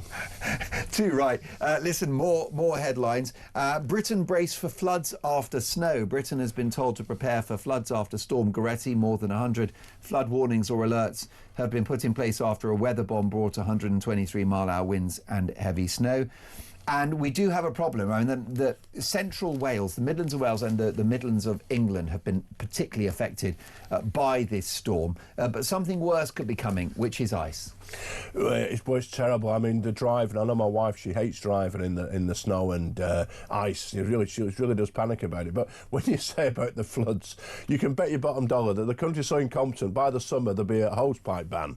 You know, and so we've got all that water coming in, and they can't use it. You know, there'll be somebody in there who's been a DEI hire who's in charge of the reservoir, and they'll be more concerned about the diversity of the people who are turning the taps on or doing whatever they do, turning the pumps on, rather than storing the water so we can use it in the summer. You know, it's madness. You couldn't make it up. Well, I'm delighted to say we're joined on the line now by Crystal in Halifax. To talk about the culture within British policing, because Robert Jenrick, writing in the Telegraph, says police are giving in to Islamists. Well, he's absolutely right. He said that we might lose control of the streets. I think if you look at those weekly so-called peace marches, we already have. Good morning, Crystal. Hello. Crystal, lovely to have you on the show. Welcome to Talk Breakfast. What do you think? Everybody listening, I do have long COVID, which means my sinuses are blocked up. So I sound terrible. Crystal, are you gone down with the COVID? No, that was 3 years ago, but my sinuses are blocked up. Oh, I'm sorry about that. Yeah. What I want to say is, how is it that West Yorkshire Police have just said to me it would cost too much money to trace the calls of a prankster on my street who has phoned 2 fire engines, 2 ambulances, 4 lots of police, a gas explosion engineer, a takeaway, and 2 taxis. This is absolutely shocking. So what's happening is a prankster is calling the emergency services and having them go to your property in order to disrupt your life. Is that right, Crystal? Yes, and I've phoned the police and they've said it would cost too much money to trace the calls. It's absolutely ridiculous. First of all, Crystal, can I ask you how this has impacted your life, the actions of this criminal? It's humiliating. It's absolutely humiliating. And also, you must have worried. You must have worried that you must have worried, Crystal, that you'd be getting in trouble as well, because the police don't take too kindly for the emergency calls.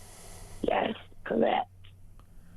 And they say it will cost too much money to trace the calls. Apologies for my voice. I've got long COVID. Well, Crystal, my heart goes out to you. First of all, I'm really sorry that you're still poorly after COVID, after all these years. May God bless you for a gradual recovery, Crystal. I hope you're getting support for the NHS, from the NHS on that one. But stay on the... I'm not. Are you not? Another failing service. But I have to snot all the time. Unbelievable. All my sinuses are blocked up.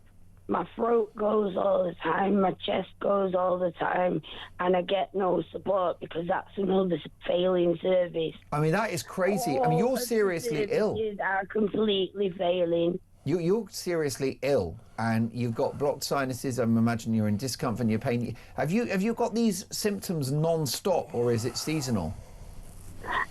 No, it's non-stop. If I go into a different temperature, like if I'm warm inside and then go to the shop in the cold, then my nose starts running. The doctors don't do anything. Then I've got people who think a 5-foot woman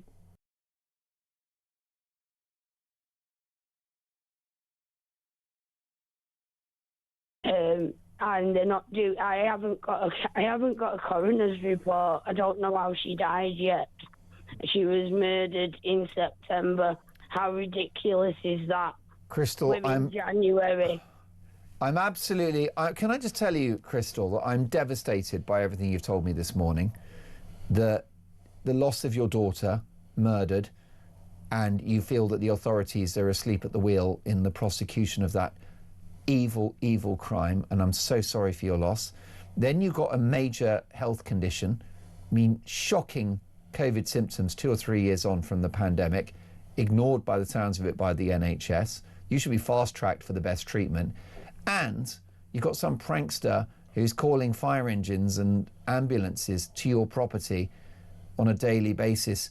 This is a shocking, shocking call, isn't it, Michael? It's just sad, isn't it? It just sort of shows that the service levels given to people in different places. If you look at West Yorkshire Police, their focus was on their chief constables said that they should be able to discriminate against white people. So when they were recruiting, they had this gold, silver, bronze. So if you were a white man, you were bronze. You were right down at the bottom of it. But what it shows is rather than focusing on tracing calls, which doesn't cost that much money at all, they're focusing on that recruitment, because I'm sure the lady who called there, she wouldn't bother who turned up to help her, whether it was an officer who was white, black, Asian, gay, straight or whatever. All she would want is somebody to come and help her. But the focus of the police is too much on what officers look like rather than are they the right person for the job. Most definitely. And I think this is why the instruments of the state are now falling into disrepute, because people can't get a GP appointment, they can't see a dentist, they don't feel safe when they walk the streets. There are so many aspects to our society that isn't working anymore, but the taxes aren't going down, so we're paying ever more for a failing public sector. It's everywhere. And do you know what always sums up to me? I go to Birmingham New Street Station all the time, and every time I go, I've got a big bag, and the escalator's never working. And it always sums up broken Britain to me, that escalator at Birmingham New Street. Yeah, and no one bothers to fix it. And no one's bothered to fix it. Exactly. Something I've noticed also recently is abandoned cars that have been involved in some sort of collision, and they're there like 3 days later in our capital city of London. Yeah, and just left around, you know. And but you look around the streets, and it's in New York, of course, had that campaign about broken windows, getting rid of the graffiti, and it does. And I always feel sorry. I think women see it more than men, because we're quite robust, and men can fight off an attacker. What women see, they see risk more. They've got to see risk more, and they see all this graffiti and streets dirty, and it makes them fearful, and that isn't right in society. Women are the canary in the coal mine. Absolutely. They see it better than we do. Most definitely, and they're looking out not just for themselves but for their kids as well, and they worry, which, by the way, I think is why Layla Cunningham is quite an interesting candidate for mayor in London. We had her on the show yesterday. She's not a conventional politician. She's very honest. She shoots from the hip, and one of her most sort of powerful messages is about improving law and order in London. And I said to her, well, the truth is that what's happening in London is being replicated across all of our major cities. Well, yeah, London is Blair's experiment for the country, really. You can see it's an utter mess. You've got communities here which don't speak to each other. This multicultural experiment has utterly failed. You've just got enclaves of different groups who don't speak. You've got people imported into here. You've got mass crime. You've got Albanian drug dealers, Turkish assassinations going on. It's all failed, and it needs a new radical approach. And I think we do need politicians who've not been involved in politics. We need people who have got real life experience and want to change things. The former Prime Minister of this country, Boris Johnson, writing in today's Daily Mail, says the world is a much safer place under Donald Trump. Is he right? That's next.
Across the UK, on DAB+, on YouTube, on your mobile, and on your side. This is Talk. 7:33, you're listening to Talk Breakfast. Lovely to have your company. This from Sean in Gloucester. Good morning, Mark. A message to Keith Starlin. Beware the silent majority. You've lied to us, ignored us, insulted us, punished us. The backlash at the ballot box will be unprecedented to the point where the Labour Party will cease to exist. We will get our country back that you've tried to take from us. You've pushed us too far, and we will not forget and repay you tenfold. You've done too much damage to our great country. We will never forgive. This from Robbie. Good morning, Mark. Trump said Britain is becoming a Sharia law country. Was he wrong about this Maccabi football? So the old bill lied to Parliament. They lied about the Dutch police. They lied about a match that didn't even take place. They lied that they had intelligence. Oh, they did have intelligence, but it was the locals arming themselves. This has been an anti-Jewish fit-up.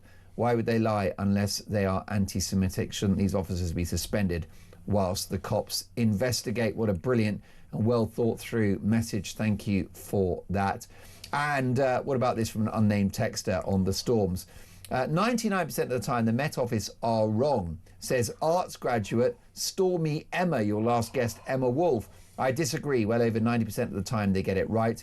You couldn't put her back on... Oh, please put her back on Times Radio. OK, harsh words, but look, you're entitled to that. Always let me know what you think. Text the word talking message to 87222.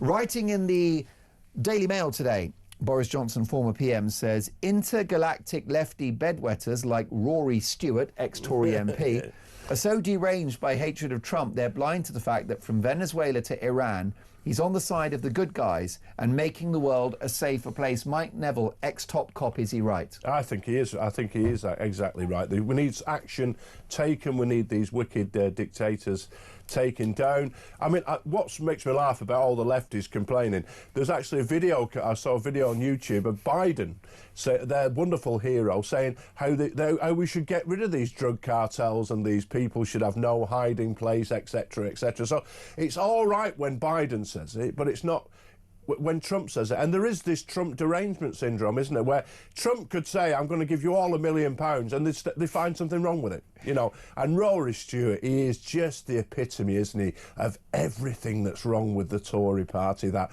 wet, posh boy, liberal elite who would speak to me and you and any of the listeners and viewers as though we're children, and he thinks he knows best. Thank the Lord he's out of Parliament. And you're right about him as a typical Tory that didn't get the memo, that's in a bubble, that's is totally not aware of the complete quicksand that the Tories are in electorally. I had an experience of that yesterday on the show, Mike, because I was responding to the decision by Nigel Farage that if he becomes Prime Minister to reinstate the two-child benefit cap because Farage crunched the numbers and realised it would disproportionately benefit foreign families living in this country. And I had the shadow business secretary on the show yesterday, of course, Tory MP, and it was Andrew Griffiths. Nice guy, very articulate politician, and, you know, he normally says it as he sees it. I'm actually a fan of his work. But I said to him, is it appropriate to have a slogan along the lines of Brits first going forward? And he didn't want to say that. He didn't want to commit to that language, which I think is telling. It is telling, is it? Because we are British, and British people should come first. That's as how clear do you have to say these things? But the madness of this two-child, allowing people with multiple kids to keep claiming. I've done youth work around these areas for so long, yeah, and you just see irresponsible families who just carry on having children that they can't afford. But most telling for me was I read that if you're unemployed, two parents, and you've got multiple kids, you're on as much money as a single person who's earning £100,000 a year. How can that be? If there's no incentive to work, if being idle is the way forward. Too many people will be idle. Well, definitely. We always slip into this cult of welfarism, and it's been with us for decades. And it actually happened in the late 1970s, where people got quite angry about how it wasn't paying to work under that previous Labour government, and that's one of the reasons why Mrs Thatcher was swept to power. Well, Mrs Thatcher, she is my hero. She's the Bodicea, isn't she? I mean, where is she? We need that spirit back, that driven spirit. And I remember my family, you know, my Bolton accent, all Labour supporters. My mother used to say, Thatcher. Oh, yeah, they were all. My mother used to say in Bolton, they vote for a pig with a red ribbon on it. And then she realised that the woman next door, on benefits, my mother's working 3 jobs, the woman next door was on more money. That's when it changed, and people have got to realise that. But the Tories, since Mrs Thatcher, we've had the boring majors and Johnson, what a letdown he was. Cameron. Hug a hoodie. Oh, it's too much to say these days. Change the logo to a tree. Oh, no, please stop. It's what a plank. That's why reform. And I think a lot of people have gone on the same journey as me, working class people. Labour was the supporters of the working class, no longer. Then we had Mrs Thatcher. Then the Tories have completely let down working people, and hopefully reform will do something. That's the great hope, and they can't let us down. No, I was actually thinking about it yesterday, which is all of the kind of political movements that are supposed to represent their own constituencies have abandoned their supporters. So feminists have abandoned women by going woke and being crazily pro-trans ideology. The left have abandoned working class people, and the Greens have abandoned environmentalism. When was the last time you heard Zach Polanski, Green Party leader, mention a whale? It used to be whales, exactly. Or plastic in the ocean, or air pollution. Because actually, I don't know about you, I'm certainly not some woke green lefty, but I don't like air pollution. And if a prospective Prime Minister said, I'm going to clean up the air and I'm going to clean up the rivers and the oceans, I'm in. Yeah, that's not controversial. Well, I always think it's like a glass bottle. Why fling it in the ground? But recycle it. That makes sense. It's wasteful. Tin can, recycle. These things all make. So, and I hope my wife's listening because she never puts the right things in recycling things. Exactly. I'm with the programme. I do that. But how is she with the dishwasher? I am the dishwasher. Oh, she's a lucky girl. But yeah, that's exactly it, and I think it's interesting how sort of the tectonic plates have shifted, and now you've got sort of a posh, privately educated man in Nigel Farage, ex-city financier, who is actually the voice of the people. Yeah, it is so true, isn't it? How things have switched round it, and you've got the boring voice of Keir Starmer, who's allegedly leading us. It's just dreadful to listen to, and I think people are crying out for characters, and I think the one... Boris Johnson was the person who let us down on that. He let us down so much. He was supposed to be a character. He was a character. He just lacked the bottle to be a leader. You're completely right. He squandered the biggest political opportunity in history, didn't he? Oh, there was the pandemic and the invasion of Ukraine. I get you. But actually, even with the pandemic, he overindulged in those lockdowns. He listened to Sage, a bunch of lefty scientists who got it all wrong based upon junk modelling. Yeah, and not only that, follow the money. How many people made money out of this? And it's wickedness. What I saw with young people, having committed all my spare time to helping young people, the impact on youngsters by people who will lock things down, freeze kids out of things. Remember those pathetic people chaining up swings in the parks, closing schools, and Boris Johnson. I remember the first day of the lockdown saying, it's all right going into it, how do we get out of it? And I don't think we've got out of it yet, to be honest. Does that mean, because we know, don't we, that Kemi Badenoch seems to have found her political voice. She's a more robust Conservative than many of her predecessors, including Johnson. She is to the right of Johnson, provably so. But she was in the cabinet when we had the Boris wave and the net zero madness and the wokery in our public institutions and the ever-growing welfare state. So it's difficult for these figures to, disassociate themselves. Yeah, I think the whole political class needs to be swept away. It's the Augean stables. So you're not buying like Tory 2.0? Not at all. I think the whole thing needs to be swept away, cleaned out. If some good people have to go along with it, like Kemi Badenoch, such is life. Sweep the whole lot of the political class out. Let's have new people in, because and people say it might not get better, but it can't get worse. We need to just clear them all out, get new people involved in politics. The law I would bring in is the biggest thing I would bring in is that you're not allowed to be an MP unless you've done 10 years' work away from politics. No more of these career politicians. Just get rid of them. That's a good idea. That's a great idea. Front page of the Daily Mail, Mike Neville. Shocking loophole lets private clinics legally dole out powerful drug, super strong cannabis on prescription. Thousands of Brits are being prescribed extra strength cannabis for anxiety and depression. Now, I don't know what you think, but I've believed that people with chronic pain should be able to use cannabis because it's an incredible and relatively harmless pain killer. But anxiety and depression, bankrolled by the taxpayer, make it make sense. Well, the trouble is all the time that you've got... Every time, with all these things, anything we have, everything goes to extremes. So it was good, for example, to provide mobility to cars for people who are crippled, disabled, can't get... And then people are getting mobility cars for having anxiety. The same with this cannabis. There will be people and the youngsters who are in incredible pain who it could really help. But what happens is it gets spread to everybody. And so it's like everything. It's just, instead of focusing on the people who really need help, it becomes an excuse for millions. Most definitely, and I don't like the fact that cannabis has now been normalised in our society because it is a powerful, mind-altering substance. It's a narcotic, and I don't understand why we're so liberal about it. Well, you only have to... I stay in Croydon with my good friend, and you can smell it everywhere. But the thing is with drugs, there's two options in my view. You either completely legalise it all and people can do what they want, or you crush it like they do in places like Singapore. At the moment, we're neither one place or the other. And so some decision has got to be made.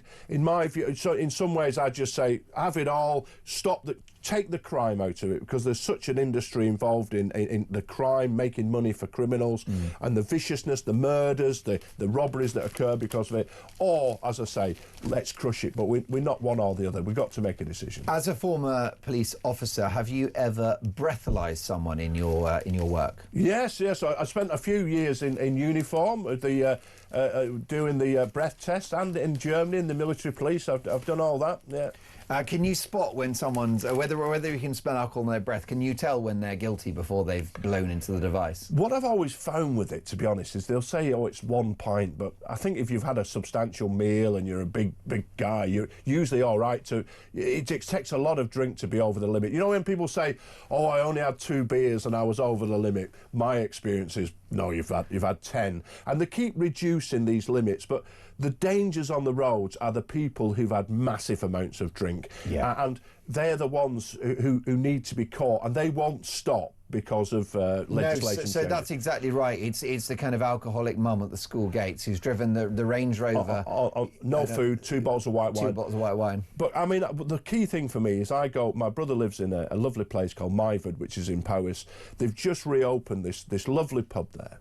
And it's the hub of the community, and that's the sort of place that will be hit by the King's Head will be hit by these law changes on Well, drink that's driving. right. And then what you're going to do, it's a little bit like the 20-mile-an-hour zones, the speed cameras, is you'll go after the low-hanging fruit, the people who are more or less law-abiding.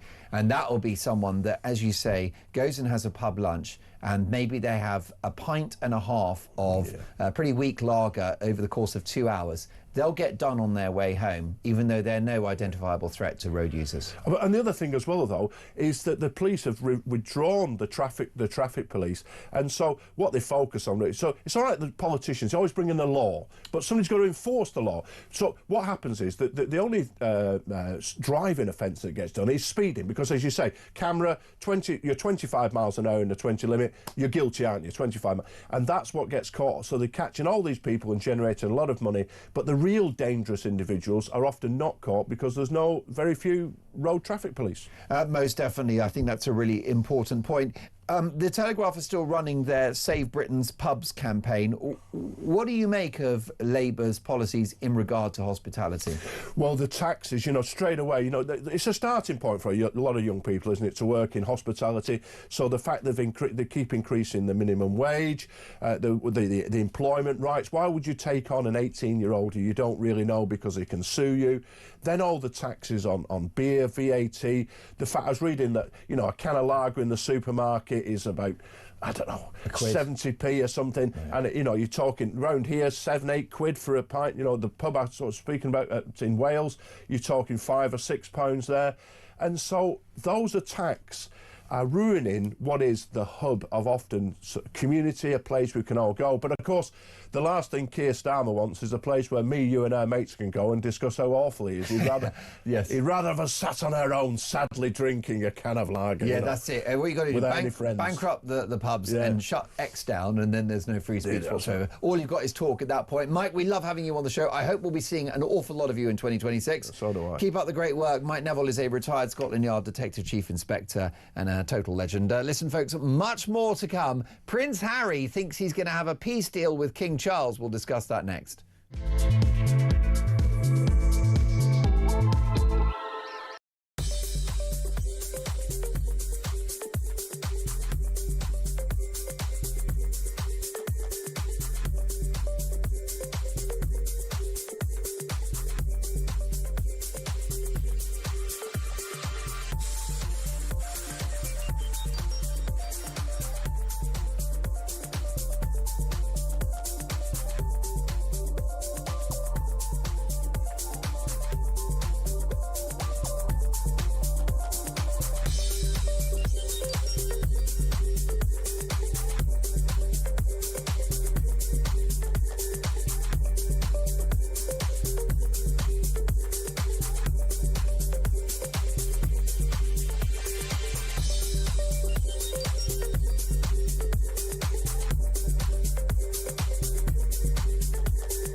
Across the UK, on DAB+, on YouTube, on your mobile, and on your side.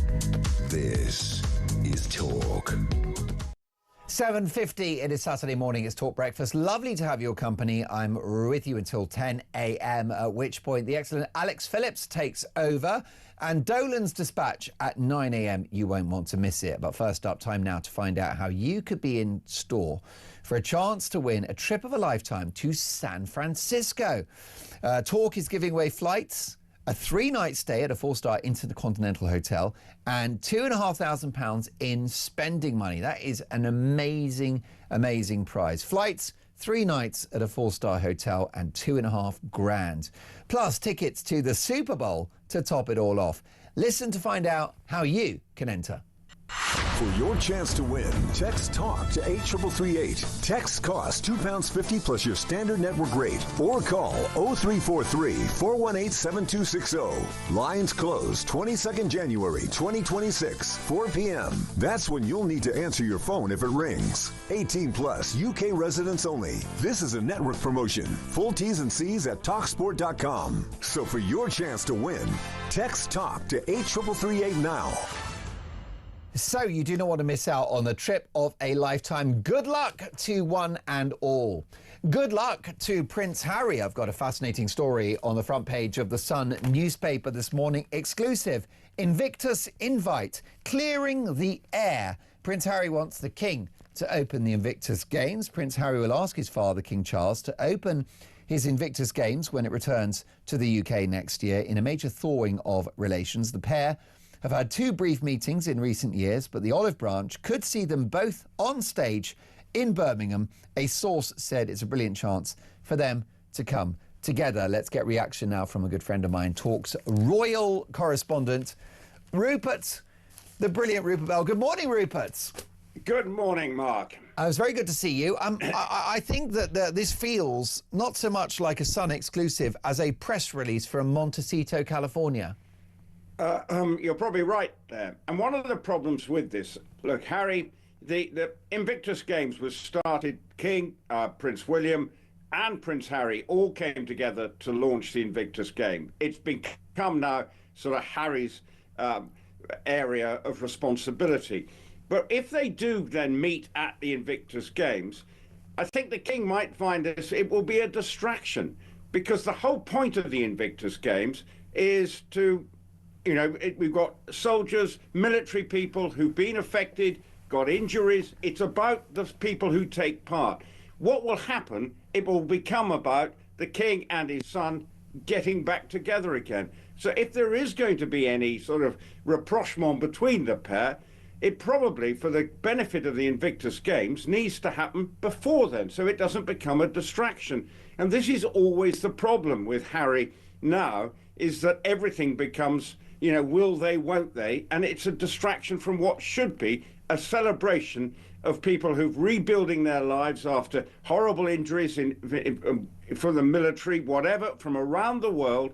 But if the story is Harry and the King getting together, then that is not the point of the Invictus Games. It's a celebration of the people who are taking part.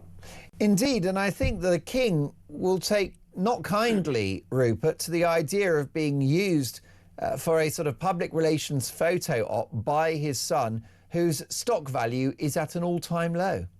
Yeah, and the Invictus Games people aren't always particularly happy the way the Duchess of Sussex has used the Invictus Games as a bit of a PR stunt from her point of view. So there's history here. So the last thing I think the organisers of the Invictus Games want is it to be all about the King and Harry. That's not the point. So this is the problem for the organisers. I know it's exercising them. Harry and Meghan have caused, you know, in the past, it's not always been difficult to manage the pair around the Invictus Games. So it'll be interesting to see how this pans out over the coming months before the Invictus Games takes place in Birmingham next year. Do you think that Harry will be able to lay the groundwork for such a moment in the year ahead? Because Charles will take some convincing to attend such a public event and therefore lend his credibility to his runaway son. Do you think that there'll be bridge building this year? Well, the thing about the King, he does value like the military personnel. It's part of his DNA. So he would be expected probably to turn up at the Invictus Games. When it's held in other countries, heads of state appear. So it would be a surprise if he didn't. But I do think the King is frustrated with Harry, because what they're always worried about is it turning into a media event after it occurred, whether Harry goes off and does an interview. So the whole thing is a bit of a mess. But I'm sure the King would dearly love to try and have a more normal relationship with his son. But the lack of trust between the various parties is something that is still causing a great deal of grief to members of the royal family. And I'm sure the king is exercised by it, but I hope, and I suppose for the benefit of the Invictus Games, if it can be something that the king feels he can go to, and the focus will be on the people taking part, and they've repaired their relationship by then, so it's slightly old news, then I'm sure that could be for the benefit of the Invictus Games as a whole. And of course, Prince Harry is returning to the UK in the next week or two in his ongoing legal battle with the owners of the Daily Mail newspaper. And this is a legal action about which the King is not that delighted, because the monarchy don't really like suing Her Majesty's press or His Majesty's press, do they? No, it's sort of never explain, never complain is their mantra.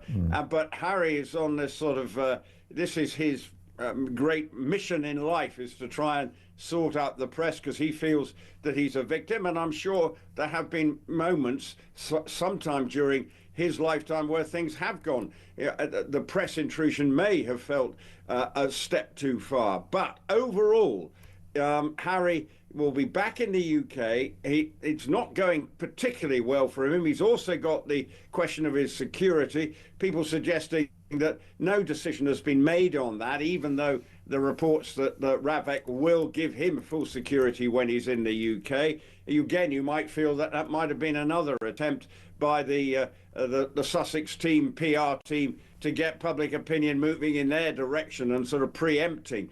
So the whole thing, Harry being back in the UK, again, with him back in the UK, will he, won't he meet his father? It again becomes part of the soap opera that is the relationship of Harry and with his father. And perhaps there is a barrier to a full reunion between father and son, and that barrier would be Harry's older brother William, who's not in a forgiving mood. No, and this is there's a long way to go before they will be talking to each other, and that is, again, it's sad, but it's all basically because of Harry. He's the one. He's got the grievance. He's produced the book Spare, the Netflix documentary series, and at various other times he makes sort of references to the royal family which are hardly flattering for them, and this is why they're totally frustrated. The lack of trust between the parties is a chasm, and that is the problem for William. Just doesn't see a way back at the moment, and it needs some serious apologising from Harry, and Harry doesn't seem for turning as far as that is concerned. Most definitely. Harry still suffers from cakeism, doesn't he? He wants to have his cake and eat it, and he's afflicted with that. Daily Mirror, briefly if you can, Rupert, emotional birthday message. Princess Catherine, I'm deeply grateful for nature. It helped in my recovery. Isn't it wonderful that this young woman is in rude health and able to move on now?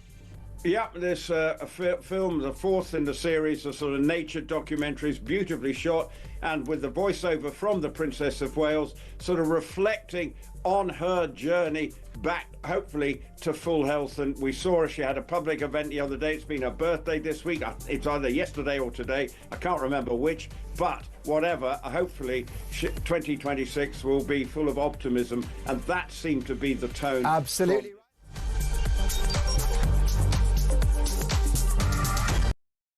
It's one of the biggest sporting spectacles on planet Earth, Super Bowl 60, and you could be there. Enter now at talk.tv/win for the chance to score a fantastic 4-day trip for two to the City by the Bay, San Francisco, including tickets to Super Bowl 60 and $2.5 grand in cold hard cash. It's Hail Marys and money. Enter now at talk.tv/win and get set for a gilt-edged trip to the Golden State you'll never forget.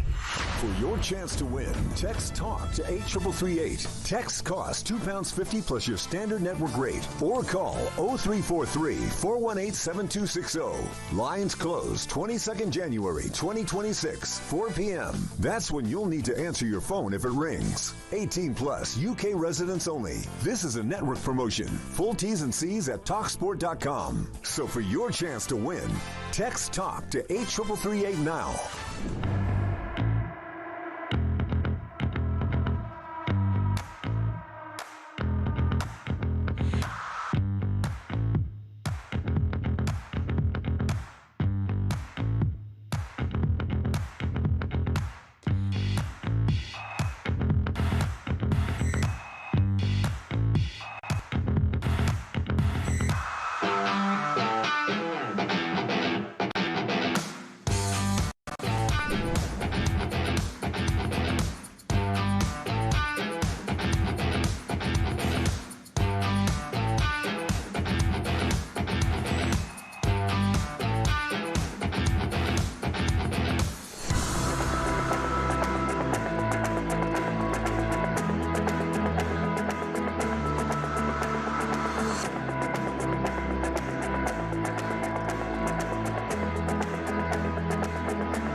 across the UK, on DAB+, on YouTube, on your mobile, and on your side. This is Talk.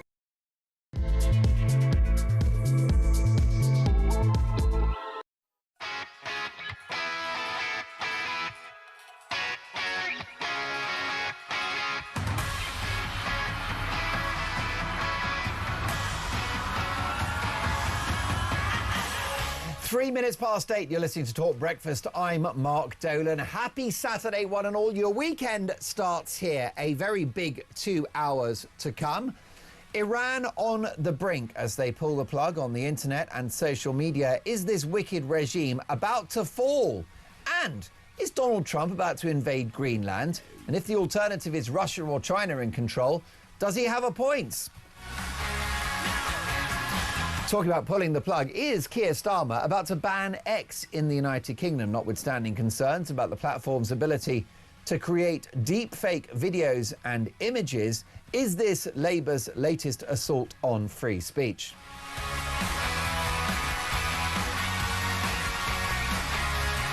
Also, as Reform UK's mayoral hopeful Layla Cunningham says that all face coverings should be banned in the capital, is it time to look at that issue, and should we ban the burqa? Plus, the war on pubs continues, and Nigel Farage vows to fight Labour's Brexit reset all the way. So much to get through. And breaking this morning in a Talk Breakfast exclusive, a foreign national arrested every 3 minutes. You heard me right, a foreign national arrested every 3 minutes. It's a conversation that establishment media are afraid to have. We'll be having it on this show. You'll be shocked by the statistics. We've got the inside story. Now, my priority is to get your opinions on the national radio and television airwaves. My phone number is 03444991000. Text the word TALK and your message to 87222. Leave us a voice note. And as the saying goes, let's talk. Of course, you can hear us on DAB+, in-app and online, or you can watch us on TV as well. Head to YouTube, search Talk, and up we pop.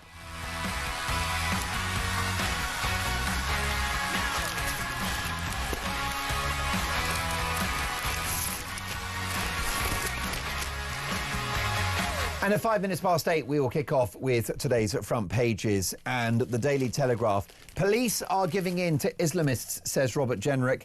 In an article for The Telegraph, the Shadow Justice Secretary said that unless Islamists were challenged, the government and police risked ceding control of the country and its streets. On a point of order, hasn't that already happened? I draw your attention to the weekly so-called peace marches. Iran activates missile cities as Ayatollah faces gravest threat. And Britain braced for floods after snow. Daily Mail, shocking loophole lets private clinics legally dole out powerful drug, super strong cannabis on prescription for people with anxiety and depression, which is not a condition shared by my studio guest, who I shall interview in just a moment. The Daily Mirror, emotional birthday message. Princess Catherine, I'm so deeply grateful. Princess on how nature helped her heal and what it means to be alive. The Sun stays with the royal theme. Exclusive Invictus invite clearing the air. Harry wants King to open the Invictus Games in 2027. iWeekend revealed UK Home Office set to start evicting asylum seekers from hotels. All well and good. The use of hotels is a disgrace. It should never have happened. But I'm afraid if they go to an army base instead, or a barracks, or anywhere else, all you're doing is shifting the deck chairs on a very sinking Titanic. What you've got to do is tackle supply, and that has not happened on the watch of Keir Starmer, and it will not happen. Don't forget, this is a Prime Minister that before the election said he'd scrap Rwanda even if it worked. Is he the first politician in the history of planet Earth to pledge to do something by way of cancelling a policy even if it works? Demonstrates his priorities. The Guardian, Iran prepares for violent clashes as protests rage, and ministers threaten to ban X over Grok images. The Times newspaper, regime teeters in Tehran. Daily Star, Luke Littler. Darts champion Luke Littler has landed a record-breaking £20 million payday after he signed an historic 10-year deal with his sponsors. 20 million quid. The boy is made for life. What an achievement, and demonstrates the huge commercial value and popularity of darts, which I think is a fabulous spectator sport. Daily Express. The Princess of Wales reflects on her cancer battle as she turns 44. Kate's deeply grateful for nature's healing power. I'll tell you what's more healing than a walk in the countryside, and that's the company of Gawain Towler, who is a leading political commentator, a fearless dropper of truth bombs, and a member of the Reform UK governing board. But no one's perfect. Good morning, Gawain. I'm not perfect in the slightest, no. Very good to see you. You used to be the chief spokesperson for the party. I was, for many head of comms. Yep. You were the Alistair Campbell, if you like. Sorry to swear in the studio. Come, please. Are you happy with your recalibrated relationship with the party? It's fun. I'm in a position to do what I can for the membership at the party level, and look, I did that for an awfully long time. It's quite entertaining being this side of the camera rather than pushing other people into it. Most definitely. What is the great focus of the party at the moment? Because I would suggest a cursory glance at the polls would suggest that Nigel Farage will be Britain's Prime Minister. So yes, campaign, be the opposition, call out this egregious Labour government, but preparation for power could be an issue too. Yeah, of course. I mean, the two things that stand between us and, well, there's many things that stand between us and winning an election. It's been early to be calling that, even though we've had almost 200 polls where we're in the lead. But personnel and policies. We need a proper range of personnel and a proper range of policies. And we're working on that. Yeah. You know the sort of Rumsfeld thing, the known unknowns and unknown. We don't know the unknown unknowns because we don't know them. Yeah, clearly. And so you need, that's right, a policy platform. And I think a particular issue, the perceived Achilles heel of the reform offer at the moment is money, cashola, affordability. For example, raising that tax threshold, investing in public services, two-child benefit cap. By the way, what's the latest on that? I'm a bit confused because I thought that Nigel Farage, who becomes Prime Minister, is going to reinstate the two-child benefit cap. And then yesterday, it's back on again. It's like the hokey-cokey. In, out, shake it all about. He hasn't changed. It's other people's response to what he said that's changed, which is quite entertaining. He's always said, we believe that we should raise the two-child benefit gap for people British citizens in full-time work. So that's about a tenth of what the government is proposing. Right. So we're getting. We're not spaffing money up the wall on people who turn up here and breed. No. So it's with no visible means of support. Very delicately put. It's very much focused on people which we are trying to make work pay. We're trying to make going out to work a good thing to do rather than not going out to work. So if you are working, the raise of the two-child benefit cap is for those people in full-time work who are British citizens. Fine. So born in this country with a full-time job, you can have more than two children and receive the relevant benefits. Anybody can have more than two children, of course. It's just that other people don't have to pay for them. Yeah. Rachel Reeves got her her thinking in a knot, or non-thinking in a knot, when she said, well, Farage just want only white people. It's as if, hold on, Rachel, are you saying that black people who are born in this country aren't British? Because that's what she literally suggested. She said the true bit out loud. The mask slipped. She was responsible there for unconscious bias. How ironic that the left find racism everywhere except when it stares them in the mirror. Indeed. Well, I think she was just lazy thinking. I don't think that she is racist in any way. No, but didn't she? But it's sloppy, it's lazy thinking, there's a lot of reform people. Kickback. Your good self, Layla Cunningham, she sort of laughed it off as a that she misspoke. I'm not so sure. I think she demonstrated casual prejudice, and I think it's about time we called it out when it comes from the left. She didn't demonstrate casual prejudice against people of colour, the citizens of this country. Her casual prejudice is against reform. That's it, because she just thinks the only thing they've got is that we're evil, and so therefore we're evil. It's the classic leftist approach. I am good, I am a good person, therefore everything I say and do is good, and everything anybody else says and does is bad. And so she cannot see error in herself because she's a good person. Do you know she really cares? Of course she does. Oh, she cares about everything. Most definitely. Deeply caring woman. So therefore, heart. Because she is such a good person, everything she says and does is good. Yeah, and this is what allows this government to roll out such egregious policies, is because they do think they've got the moral high ground. Their U-turn is a U-bend, isn't it? Everything they do spins. They've now had right now, you're sort of bookending U-turns. The first U-turn of the government was when they suggested there should be a smoking ban outside pubs. We put Nigel outside a pub with a fag and a pint, and 2 days later they dropped that one. Now they're having another go at pubs. I mean, it's as if we know they don't like pensioners, we know they don't like farmers, we're pretty damn sure that they don't like people who like a beer, they don't like publicans, they don't like people in work, they don't really like people on the outside. Well, the problem with pubs is they're businesses. You mean that people earn money there? Or they at least try. They at least try. Can't be having that. Providing a service that people like? No, we can't be having that. But what about preparedness for power and the fact that we may need an emergency budget under the first, the arrival of Nigel Farage in number 10? The country's going to be flat broke by the time whoever replaces Labour. It's a different now. No, it's probably burgeoning. It's going to get worse, economy that we have today. So how does reform deliver a political, economic, and cultural revolution with no money? Well, you've got to find ways that the country can make money. So the first you do is get rid of the egregious net zero madness that is costing the country. Save billions a year. And I don't know, while all this stuff has been going on internationally, have you seen what the Americans have done? Fracking? No. They've pulled out of all the yeah, that's right. That's right. They've exited, over 100 of those global organisations that they consider working against the And the interests Global of Climate America. Fund, the UN's Global Climate Fund, we put $2 billion in. We do. What for? Yeah. What? Why?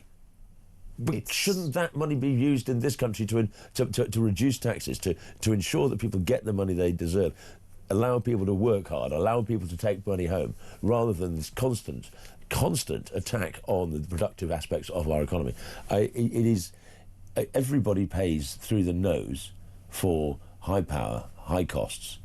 We're promised, what was it, 300 quid a year we were going to get cut? Reduced, yeah, Ed Miliband said and I think that's now by the end of 2060 or something. I don't know when the No, you and I will have long since shuffled off this mortal coil. Indeed, but the point is, that's point one.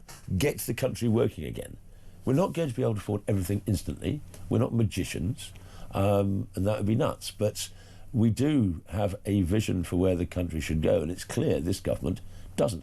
It wouldn't be spinning in the wind if it actually knew what it was doing, or knew what it wanted to do.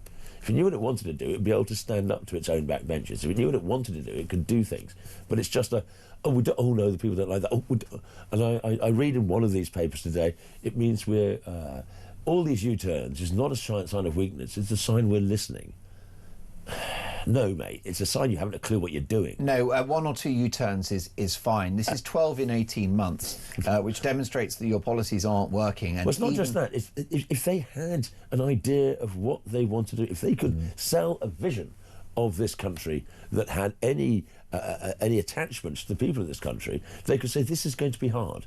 But we're not going to U-turn on this because we have to do it, because that's part of the vision we have sold to you. For example, and I know it wasn't popular, but perhaps austerity in 2010. The coalition government wasn't perfect, but they inherited a massive deficit. They did, and there was hardly any austerity in the end. Well, it wasn't enough, was it? It was just a tweak. It didn't really happen. Our friends in the civil service, and as I don't know if you saw yesterday, that we are... Oh, yes, they're going to go on strike, aren't they? No. The civil service are clean and pure, and will work for any government apart from you. But the civil service, if a government recognises it has to have cuts, it's classic sort of Humphrey stuff, then the civil service, who don't wish to have any cuts because it cuts their power and influence, say, we need cuts in the healthcare. We will cut pretty nurses who work with babies. Yeah. Here's lots of newspapers of pretty nurses who work with babies. Their jobs are being lost. We're going to put the respirators on eBay very publicly. Basically, or you know what I mean. So if there's a cut, that the civil service will cut the most popular bit of something rather than dealing with the root problem. And I suspect it's true. My feeling is, if and when we get elected, I'm expecting a general strike within a couple of weeks.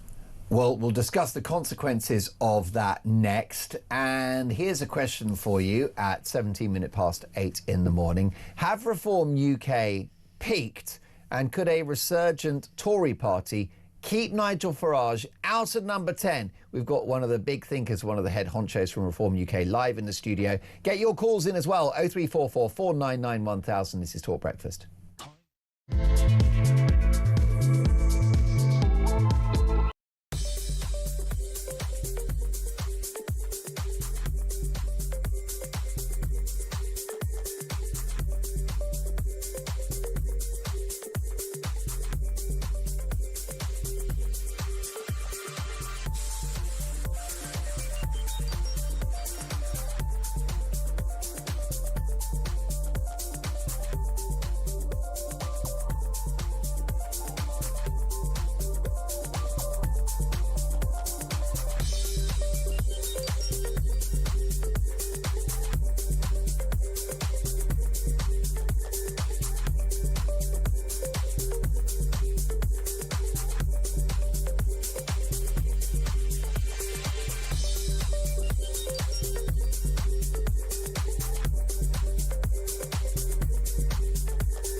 across the UK. On DAB+, on YouTube, on your mobile, and on your side. This is Talk. Are Reform UK ready for power? Sean in Bridlington. Good morning, Mark. Reform could save over £33 billion instantly, drop the $22 billion on carbon capture and $11 billion foreign climate aid. That is just the start. More messages coming in thick and fast, which I shall get to shortly. But I'm delighted to say with me in the studio is Gwaine Towler, a member of Reform UK's governing board and former chief spokesperson, head of press for the party. Have Reform peaked? No. There was a levelling. Farage actually put it quite, I think, sensibly last week when he was questioned, much the same as this.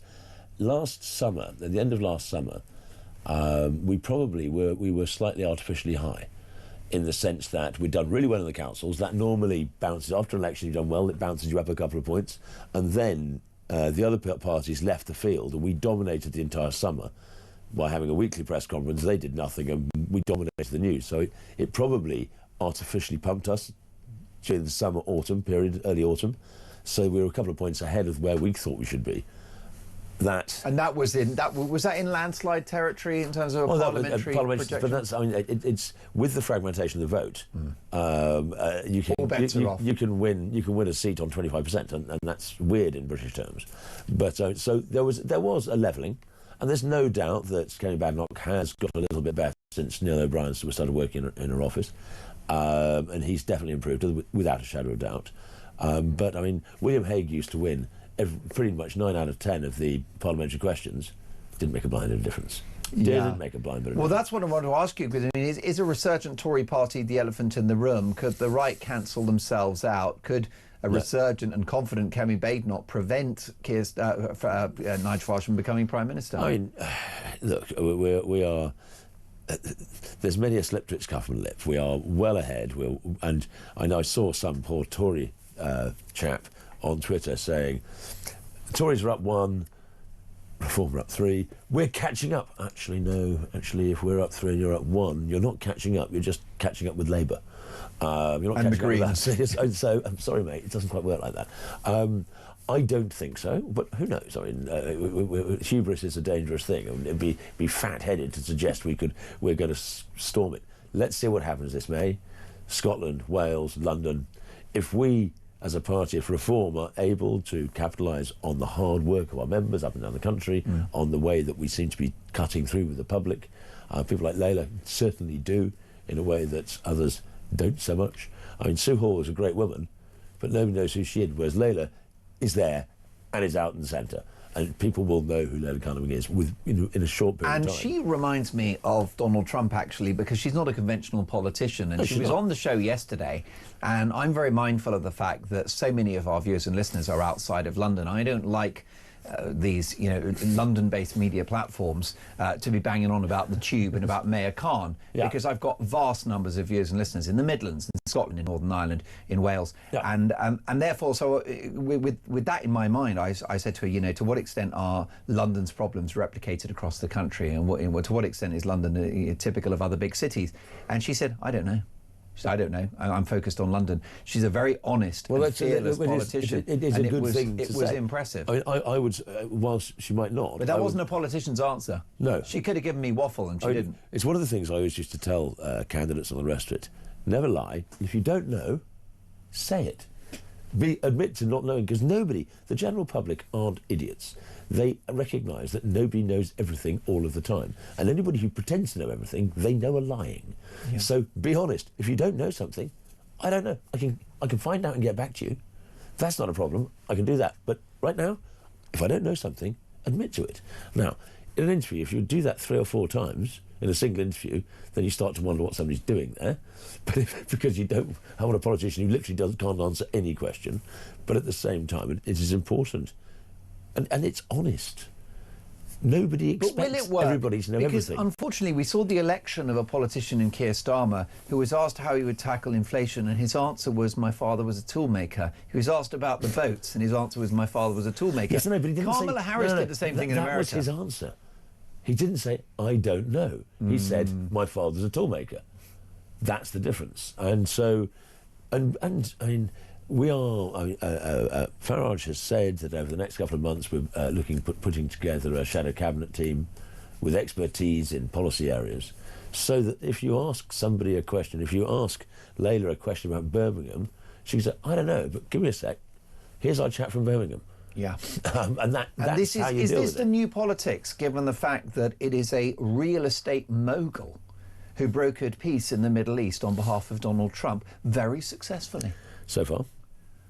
And a maverick TV star, celebrity, and very, very public-facing entrepreneur leads the free world. Is this is this the direction of politics now?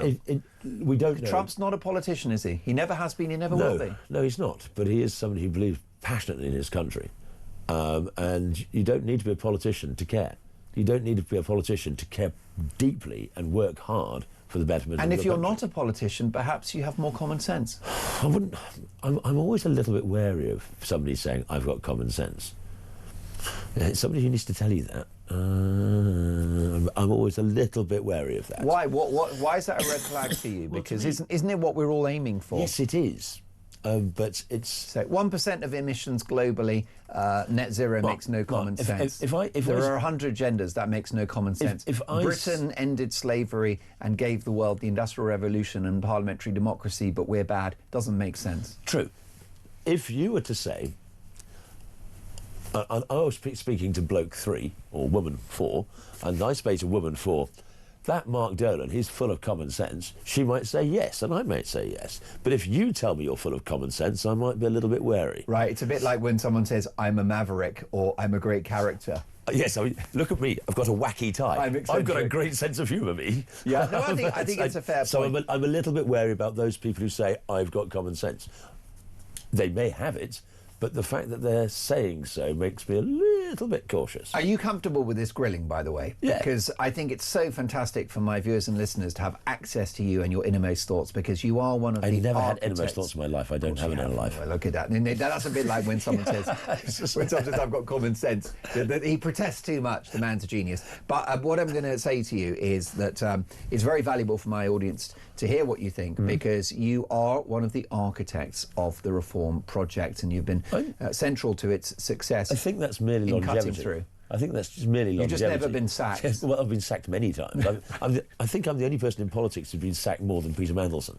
I think this is my 3rd, 4th, 5th time I've been fired. I'm just unflushable. This really matters, doesn't it, about the party's readiness for power? Because my impression is, and I think viewers and listeners would agree, that if you are reform inclined, this is Britain's last chance. That's how we feel. 5 minutes That's to certainly midnight. how we feel. That's not hyperbole, is it? I don't think so. I really don't think so. Well, no. Look. I don't think it is. The UK that we grew up in, the UK that we love, the one of common law, of jury trials, of civil liberties, of decency, of a global vision, a global view, that UK, yes. There will always be an England, but it's going to be a very different one if we don't win.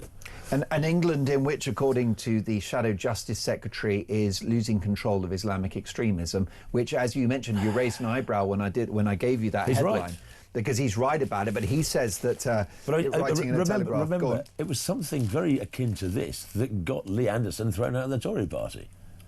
Well, it's a very good point, and that shows like the journey they've been on in a few short months. But why are they on that journey? Because they see us trailblazing ahead of them. It was, of course, Lee Anderson, who's now a Reform UK MP, who said that Mayor Khan was basically a cheerleader for Islamists. Controlled by Islamists was the way he put it. Oh, that was it. Well, he said they're his mates. Yeah. I mean, it was okay. It was inflammatory language. Probably a bit close. But it was more turn of phrase rather than the fundamental point that he was making. This article by Generic today, it is unanswerable. And do you remember a year or so ago? And it wasn't about Islam. It was about there was a childcare case where the police went in to remove a child from a family that child was under threat of abuse. Remember that, yeah. 3 vans, 16 police, 1 child out of 1 house. They couldn't do it. Yeah. They couldn't do it. They desisted. So when the police say we can't, we're going to blame Jews for the Maccabi Tel Aviv thing, it's merely because they know that if they try to stand up, they lose. And if they lose, then all faith is lost in them. And that's the problem. Can we police the hate marches of London? No. No, we can't. So we're going to let them go ahead and pretend that to the river, to the sea, and globalise the Intifada doesn't mean anything. Because it's easier to pretend it doesn't mean anything than challenge it and lose. They know they're outnumbered. And if they challenge it and lose, what happens then? What happens then? The ordinary decent people of this country turn around and say, we are not protected. We have to step up and do something. And the fear of the quiet people of England who have not spoken yet, that fear in the authorities is such to make them lie again when it comes to Tel Aviv, that dreadful policeman in Birmingham. Well, I think the police have made a judgment, which is that they've already lost. Yeah. And that it is these ideologues who now can walk the streets because the cops know they're outnumbered. How does this change under a Reform UK government? Because, this is, we're not talking about miracles here, turning water into wine. That'd be a good idea. It's an excellent idea. If Farage can't get elected on that one. But we have to, and I think it's the same at civil service level and various other levels, is that we have to stand there as a party and say, we have your back. We say to the police, we have your back. We say to the army, we have your back. We will resource you. We resource you, but also politically, morally, we have your back. We stop. A bit like Trump with the ICE agents. Yes, to an extent, but also I'm thinking of the army in Northern Ireland. I'm thinking of the historic court cases where soldiers from 50 years ago have been taken to court where the terrorists are let out. We have your back, and if the police and the authorities feel that we have your back, then they will have more courage. But right now, if the police stood up to the hate marches, I'm sure you and I think most people recognise that who would be banged up? It would be the police for trying to stop anti-Semitism. It would be the police for trying to protect our streets, because they might, if there's a riot against them, who gets charged? The police do. So we have to support the police. We have to give them that moral backing and say, in the defence of our society, we have to accept that bad things sometimes happen. And we have to be very, very cautious about blaming the authorities when the authorities are merely trying to uphold the law. I think your message is clear. The country may be broke, a Reform UK government may have precious few financial resources, but political will goes a long way. It does, and of course we're not perfect. We all make mistakes, but I don't think the general public think we are perfect. No, nobody's ever protected. Nigel Farage is not a politician who says, important. Look at me, I'm morally better than you. Because he isn't. You want it priced in, and that's priced in with Trump as well. And I was mentioning the point earlier that almost 80 million Americans voted for Donald Trump, a good number of whom can't stand the man. Yeah. Like, I don't like him, but if he makes the wokery stop, if he closes the southern border... This business in Minneapolis, I haven't looked at it closely, but clearly what happened was awful. Absolutely awful. A tragedy. Dreadful. But wasn't it interesting that yesterday the BBC had 6 stories about that and none about Iran? Yeah. One appalling event in America, one woman shot. By the way, and therefore an investigation before we rush to judgment would be appropriate. Well, I don't know what... And the Prime Minister, very quiet on Iran as well. If Persia falls, if Iran falls and Persia is reborn, then Hamas are in trouble, Hezbollah are in trouble, the Houthis are in trouble. They can't be supplying more tech to the Russians and their drone manufacturing. It changes so many games. The amount of oil that goes to China out of Venezuela and Trump's foreign policy might just be working. Well, that's the view of Boris Johnson. Boris Johnson has said in the Mail today that Donald Trump is making the world a safer place. A very, very pugnacious article in the paper, and I'll give you the main headlines of it, which are: intergalactic lefty bedwetters like ex-Tory MP Rory Stewart are so deranged by hatred of Trump, they're blind to the fact that from Venezuela to Iran, he's on the side of the good guys and making the world a safer place. Well, the day he got elected, I said that he's definitely delivering. I've got Trump envy. I still have it. Next up, Nigel Farage. Has he got the right mentality? Has he got the right personality traits to be Prime Minister? That's next.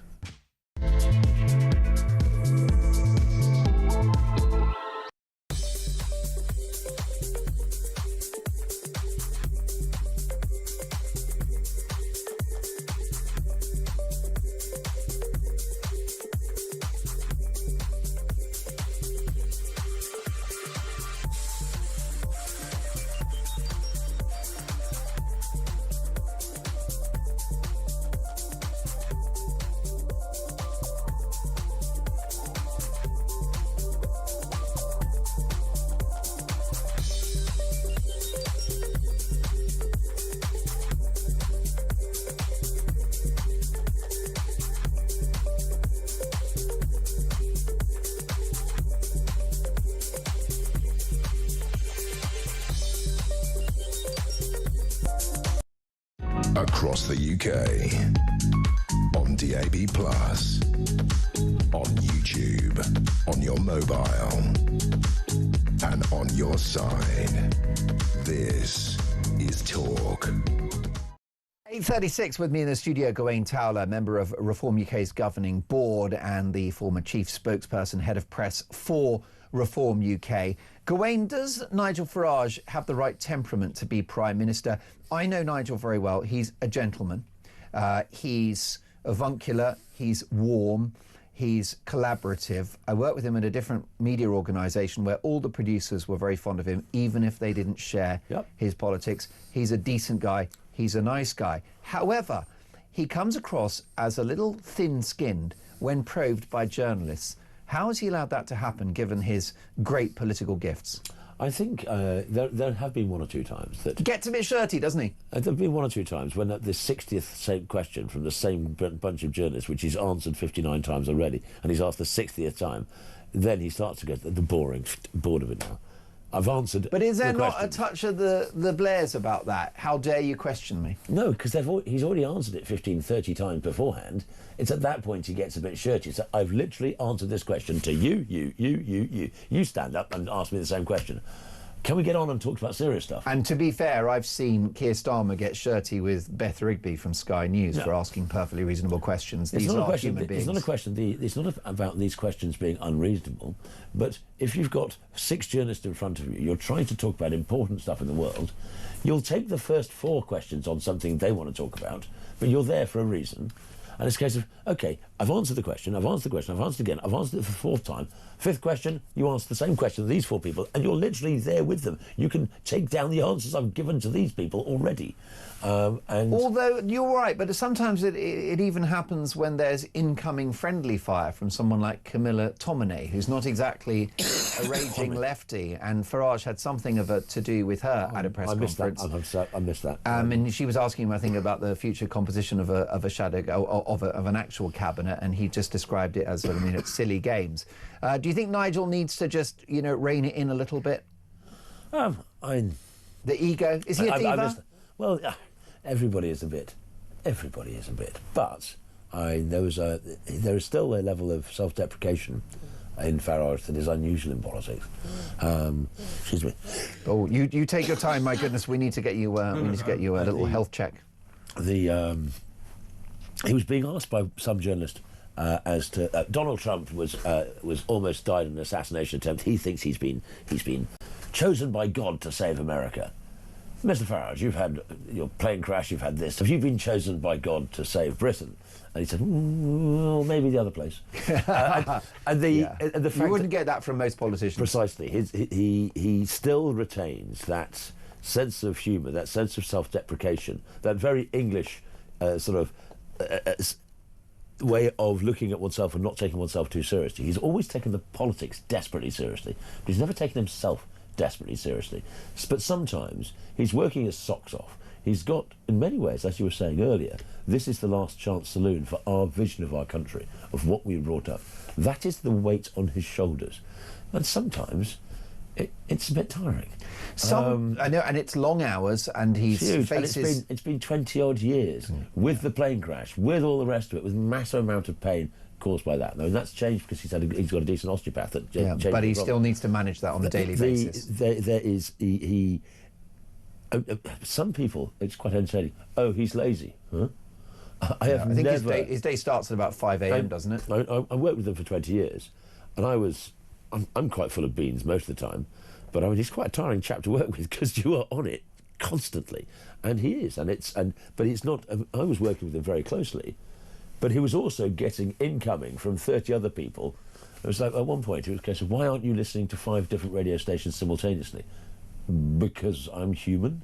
But other people were listening to the other radio stations and telling him stuff that was happening elsewhere when I was only listening to 2. Some characterise Nigel Farage as a sort of Corbyn figure of the left. In other words, the perpetual disruptor, the perpetual campaigner, someone that doesn't actually want power. Oh, he certainly wants power. Because look at this country around us. Look at this country. I've heard a lot of, insiders, people close to the party, they say Nigel doesn't want it. Well, if you'd asked me this the day after the election, No, I don't think he really did. He knows. I'll give an example again. I lost faith. I didn't have much in the first place. I lost faith in David Cameron before he won the general election. And he was asked by an interviewer, how hard do you think... if you get was that in 2010 or 2015? 2010. And he was asked, how's it going to change your life? This is a big job. And he said, how hard can it be? And that was the moment I thought, I'm not interested in you. Yeah. Because that job, Prime Minister, there may come a day where you say, I am making a decision that will send young men and young women of this country to their death. That's how serious it is. And it's not just the deaths of servicemen and women in this country that come up to play, but also the economy. We have inherited the greatest country in the world. We are. Yesterday, Layla was talking about freedom from safety, but I would say we get safety from freedom. That is what our country has always been about. And in order to unpick the idiocies and the cloying, damaging nature of the nanny state that actually reduces our ability to live our lives freely and decently, that is a massive undertaking. We know how big this task is. And it's not just the economy, it's across the board. And yes, sometimes he gets a bit tired. You should be burdened by the prospect of power. That's what you're saying. And in many ways, the best prime minister. We relish it. We relish saving our country. We don't relish doing the job. I can't remember which Greek philosopher said the best leader is the one who doesn't want to be, and the worst leader is the one that does. But so that if he becomes the reluctant prime minister, fair play. And then briefly, because I know you need to run, what about concerns around the internal democracy of the party, the perception that it's a one-man band, that it's an autocracy? What Nigel wants, Nigel gets. There's a certain extent of that, and I think the membership are perfectly happy with that right now. But equally, we now have a partially elected board, of which I was an elected member. We didn't have that. The board controls the party. We've got a meeting next week. The three of the board members were directly elected by the membership. What do you want? Do you want every single... the branch chairman, when we go through a branch meeting, they get elected.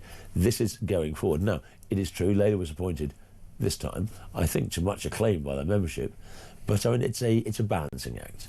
We want to, as we grow, we're growing so fast. The structures are, we are. Some of the decisions being made are like if you grow, I don't know, you plant a sapling and you put a stake next to it, and the sapling grows, and after a couple of years you can take the stake away. We're at the stake level. Farage is the stake of the sapling of democracy within the party. And actually your greatest gift is the fact that Labour will likely cling on to power for the next 2 to 3 years. They are Klingons in the worst possible way. And actually it's in Reform's best interest to actually have time. Are we ready to tune today? up. If there's an election tomorrow, we are not ready. We know that. Absolutely. So you need time. Is 2 years enough? We're going to have to be. It's going to have to be. We have to be ready, but we're not ready now, no. There's a great line, and you'll love this, and it was Maurice Saatchi, of course, the advertising guru. He was dispatched from his own company, Saatchi and Saatchi, by the board, and he set up M&C Saatchi with his brother as an alternative. And very early days in their the beginning of the whole enterprise, they had a really posh HQ with a massive marble entrance. And the firm's accountant said, Mr. Saatchi, we cannot afford this enormous venue, this amazing HQ. We haven't got any clients yet. And he said, my dear boy, sometimes you grow because you have to. And that's going to be the Reform way. It has to. We have to. That responsibility that we were just talking about, that is on our shoulders. We have to be worthy of the people of this country, because if not us, then who? And before I let you go, Jenrick, in or out? Because I think that he's somebody that could be on resignation watch from the Tory party. Layla Cunningham doesn't want him in the party. That's a bit harsh, isn't it? Oh, it is. It's one of the things. He thinks all the right things. He's a brave politician. Will you take him? I certainly think that his conversion, his radicalisation by working in the Home Office and realising you can't, I think that's genuine. But I think he's got a long way to go. Gawain, what a treat to have you. We'll get you back for a head-to-head debate with a big fat lefty next time. Lovely to have you in your studio. And you've got to run. You can run now if you like, because we don't want to make you late. This is a man that's in demand. He's Gawain Towler. He's the member of Reform UK Governing Board. You can do a limbo and just zoom out of there, because we've got your back. It is 8:46. You're listening to Talk Breakfast. And in a Talk Breakfast exclusive, breaking this morning, a foreign national is arrested every 3 minutes in this country. We've got the inside story.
Across the UK, on DAB+, on YouTube, on your mobile, and on your side. This is Talk. Dave in South Gloucester, good morning, Mark. Despite the disastrous failures of previous Labour governments, people believed Starmer's false promises and empty reassurances. Those people should now realise how gullible they were. Kemi and Jenrick are talking tough and giving reassurance with promises, but would they be able to deliver on them? The lesson is that despite those tough words, promises and reassurances that people were convinced by over the years, well, neither party have changed in relation to them. All those hidebound, ideologically blinkered people who feel they know better than the people are still there. Could the Tories prevent Nigel getting into number 10? Only if people fall for the empty promises and reassurances given that they've changed and that they would be different. I sincerely hope that the scales have fallen from the eyes of the voters and they get off the uniparty roundabout and join a movement for real change. That is Dave in South Gloucester. Speaking for many, thank you, Dave. I appreciate that. Jackie says, Mark, please slow down the passage of clouds behind your presenter. They are far too distracting. Jackie, thank you for that. We've had a note about that. In fact, the boss is very concerned about the speed of the clouds, so we will do that. We're going to interfere with the climate in the studio. Don't worry about that. Some exciting news for you. Time now to find out how you could be in store for a chance of winning a trip of a lifetime to San Francisco, USA. Talk is giving away flights, a 3-night stay at a 4-star intercontinental hotel, and £2,500 in spending money, plus tickets to the Super Bowl to top it all off. Take a listen to how you can enter. For your chance to win, text TALK to 83338. Texts cost £2.50 plus your standard network rate. Or call 0343 418 7260. Lines close 22nd January 2026, 4 p.m. That's when you'll need to answer your phone if it rings. 18 plus, UK residents only. This is a network promotion. Full T's and C's at talksport.com. So for your chance to win, text TALK to 83338 now. Fantastic stuff. Can I wish all of you very good luck? Don't miss out on the trip of a lifetime. Good luck to each and every one of you. Dolan's dispatch coming in 10 minutes' time. There's not one thing that's improved in this country since Labour were elected to power. That is Dolan's dispatch in 10 minutes' time. You won't want to miss it. But a shocking headline breaking this morning. A foreign national is arrested every 3 minutes in this country. You heard me right. Put your cup of tea down for a second. A foreign national is arrested every 3 minutes in this country. With the inside story, I'm delighted to welcome Robert Bates, who is the research director at the Centre for Migration Control, who are responsible for this research. Good morning, Robert. Thanks for having me. I would say Happy New Year, but it's not a very happy New Year in which someone is arrested every 3 minutes in this country that's entered from abroad. What are the details of this story, Robert? So the headline figure in the last 12 months of data that we were able to get from police forces, and the side issue is just how bad actually officials are holding this data. There were foreign nationals were arrested for 172,000 offences, and that is including things such as murder, the grooming of children, rape, sexual assault, drug trafficking, all manner of real evil that actually, if we're to move forward as a society and want a more sort of harmonious, safer streets, of course, crime being a big issue at the moment, we need to recognise the link that is taking place between an open border experiment and these levels of crime. Now, of course, these are only arrests. They don't necessarily indicate guilt, but I think when you take them in tandem with other data on prosecutions, charges, and convictions, you start to recognise that there is a picture here in that foreign nationals are roughly a little bit overrepresented when it comes to crime statistics, but certain nationalities are hugely, hugely overrepresented when it comes to especially things such as sexual assault. And I think it's really incumbent on the government actually to make a concerted effort to actually make this data readily available, because mass migration is the single most impactful policy decision that has been taken in the last few decades. And I think it is absolutely crazy that we've not been gauging the impact that it has not just been having on the economy, but on the quality of life and on society as a whole. So when you look at the fact that there were 12,000 arrests for sexual offences, or 50,000 for violent offences, 13,000 for drug offences of foreign nationals last year, these are all, if they were crimes, all entirely preventable if we had a proper border policy and if we started taking strong measures actually to remove individuals who have committed crime in this country. Unfortunately, at the moment, it's very, very difficult for the Home Office to actually get out someone that has been convicted of a crime. I think we've got about 19,000 at the moment, foreign national offenders who have done serious time for serious offences, but we haven't been able to remove them, and the result has been that they've been simply released back into the community where they committed that crime in the first place. I think it's a really, really sad state of affairs that the government is so impotent that it can't remove ne'er-do-wells from the country. So I'm hoping that, you know, people will start looking at the data a bit more and start to recognise that we do have a problem here. Is there a picture emerging that mass immigration, both legal and illegal, is making this country less safe?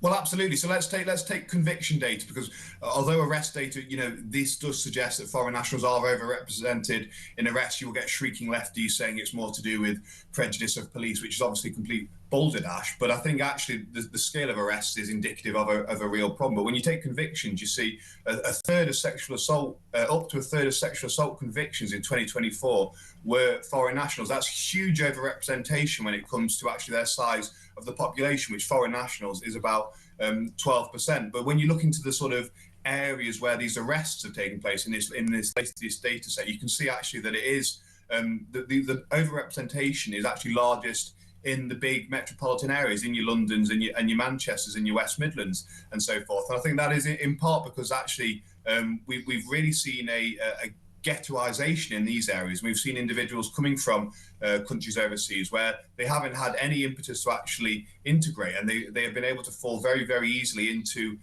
communities where perhaps ideas that are more prevalent in other parts of the world do predominate. And, you know, we've got the West Midlands Police at the moment having just run scared from sort of fear of violence and vandalism from some in the Islamic community because of the Maccabi Haifa game against Aston Villa in the Europa League. And I think actually we need to recognise that there is a serious problem here. Unfortunately, Sadiq Khan in London seems to have done a very, very good job of actually effectively permitting a lot of the criminality that does take place. And I think the arrest data is one thing, but we know for a fact that there'll be many, many crimes where an arrest hasn't even been made. So, the Pakistani rape gangs, for instance, we know that has been an explosive issue in London that has not been addressed by police, nor has sex trafficking and the proliferation of brothels and so forth. And I think it's really, really worrying, actually, that we have leaders such as Sadiq Khan that just refuse to actually call a spade and to point out that, yes, these problems are predominantly being driven or disproportionately being driven by individuals who were invited into the country or have snuck into the country and didn't need to be here in the first place to commit those crimes. Most definitely. What would you say to those who would argue that targeting ethnicity, targeting overseas individuals is racist? I don't think it's racist. I mean, we're talking about border policy here. It was a choice for us to let these individuals in, and the more data we have, the more we can start to make sensible decisions as to which countries we invite individuals from. If a nationality is hugely overrepresented in crime statistics, then we can start to tailor-make our visa system to make sure that actually we carry out further vetting and if need be, introduce a red list of countries where we simply don't issue visas. The very point of border policies are to be discriminatory. You're meant to be filtering out the bad and the riffraff, and you're just doing more to ensure that you only get the best and brightest. But at the moment, we don't seem to be doing that. We have a sort of open border policy where we don't delineate between a granny or a Swiss banker or a young chap from Afghanistan. And that seems to me a completely ridiculous state of affairs, because not just are they different in terms of the economic contribution they're likely to make, but the social contribution and the risk as well that they pose. So one of the big proposals we do have is that we've seen in America Donald Trump introduce a red list of countries, of high-risk countries, where he will simply say, actually, we're not really going to issue you visas for the foreseeable future. And I think it's time now, after decades of mass migration, and particularly after the Boris wave, that we start to think about following suit and to introduce a red list of countries where we just simply say, no, look, sorry, the crime stats suggest at the moment it's not really worth the risk of awarding visas to your country. Most definitely. And it's an important conversation we need to have. I think many believe that the issues around migrant crime relate to those crossing the channel, but it goes beyond that. It's people who are legally here too. Absolutely, and they would be the larger proportion of crime committed by foreign nationals. I think we don't do enough when it comes to legal migrants. So, for instance, hundreds of thousands of individuals have come into the country in the last few years, not even required to produce a criminal record certificate when applying, basically the equivalent of a DBS check when applying for their visa. The Home Office just sort of takes their word at it, that they've not got a criminal conviction. That is so lax and so sort of laissez-faire with the safety and well-being of the British public that it really ought to be a much bigger fact that just how easy it is to get entry to Britain, even if you have done horrible things in your past. And I think actually when it comes to asylum seekers, there is clearly a case here that individuals are coming from countries that are a lot different to our own, and by the very nature of the way they've come into the UK, they've already fallen foul of our laws. But when it comes to actually the fuller picture, it is the fact that we, especially under Boris Johnson, have been running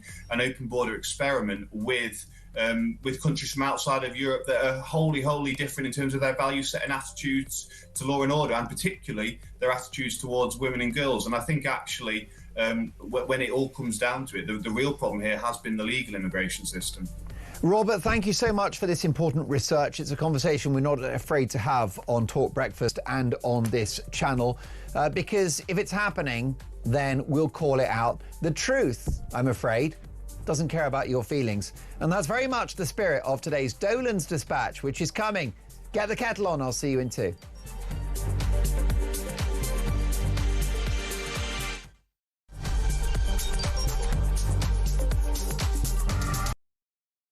It's one of the biggest sporting spectacles on planet Earth, Super Bowl 60, and you could be there. Enter now at talk.tv/win for the chance to score a fantastic 4-day trip for 2 to the City by the Bay, San Francisco, including tickets to Super Bowl 60 and $2.5 grand in cold hard cash. It's Hail Marys and money. Enter now at talk.tv/win and get set for a gilt-edged trip to the Golden State you'll never forget. For your chance to win, text TALK to 83338. Text costs £2.50 plus your standard network rate. Or call 0343-418-7260. Lines close 22nd January 2026, 4 p.m. That's when you'll need to answer your phone if it rings. 18 plus, UK residents only. This is a network promotion. Full T's and C's at TalkSport.com. So for your chance to win, text TALK to 83338 now.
Across the UK, on DAB+,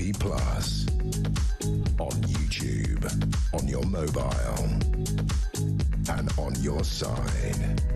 This is Talk.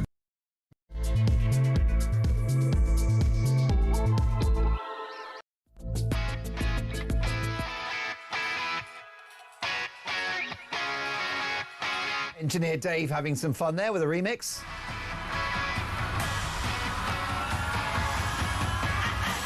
Two minutes past 9. Lovely to have your company. Mark Dolan with you on Talk Breakfast. A very big hour to come, including Dolan's Dispatch in just 30 seconds' time. Also breaking the news this morning, of course, a developing story. Iran on the brink as they pull the plug on the internet and social media. Is this wicked regime about to fall? Meanwhile, is Donald Trump about to invade Greenland? And if the alternative is Russia or China in control, does he have a point? Is Boris Johnson right to say the world is much safer with Donald Trump in the White House? I certainly think so. Let me know your thoughts. Also, is Keir Starmer about to ban X in the United Kingdom, notwithstanding concerns about the platform's ability to create deepfake videos and images? Is this Labour's latest assault on free speech? Plus, is it time for Britain to ban the burqa? The war on pubs continues, and Nigel Farage vows to fight Labour's Brexit reset all the way.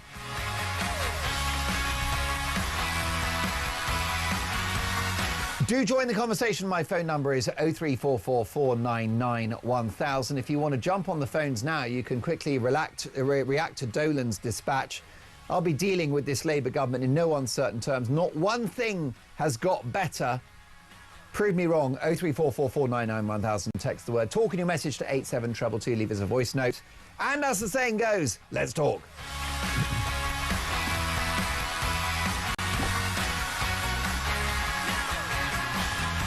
You've got the fabulous JK every Monday through Thursday, 6 a.m. to 10 a.m. I'm delighted to say that every Friday, Saturday and Sunday, I'm your host with the most. So much to get through. As the saying goes, let's talk. And we kick off, as always, at 9 a.m. every Friday and Saturday and Sunday with Dolan's Dispatch.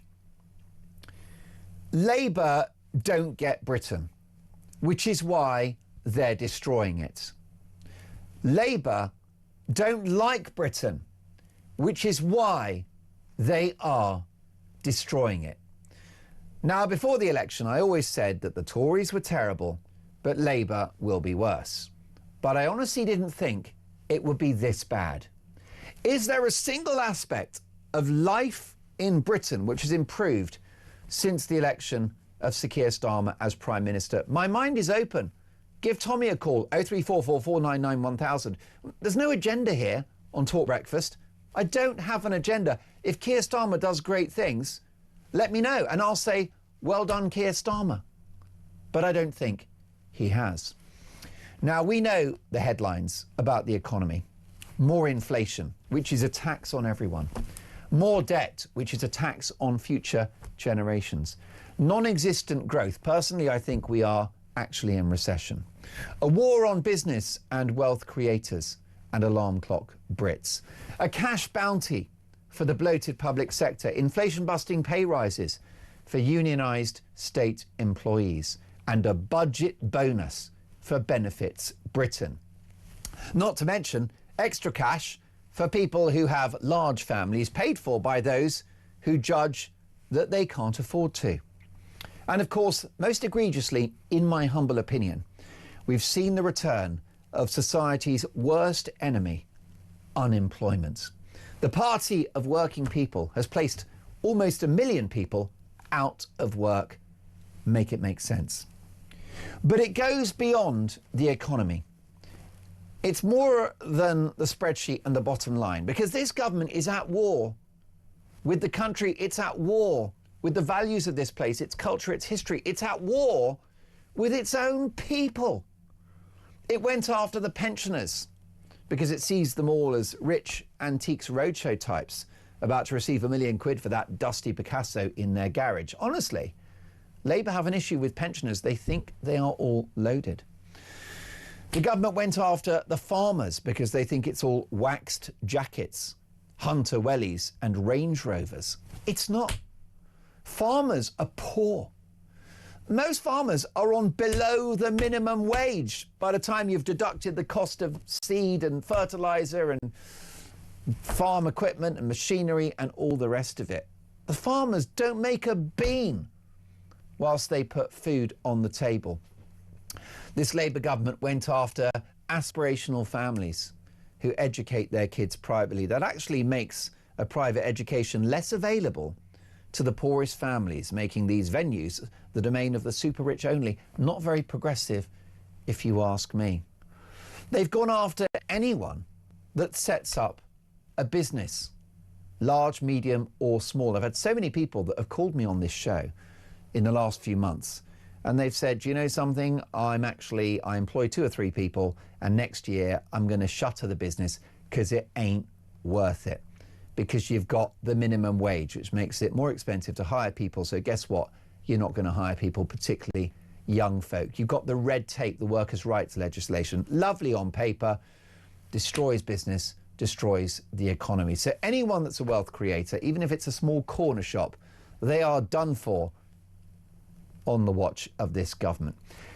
They've gone after the pubs, which are not just massive employers and a big part of the economy, and they employ young people who have come out of school, but pubs, folks, are critical social infrastructure.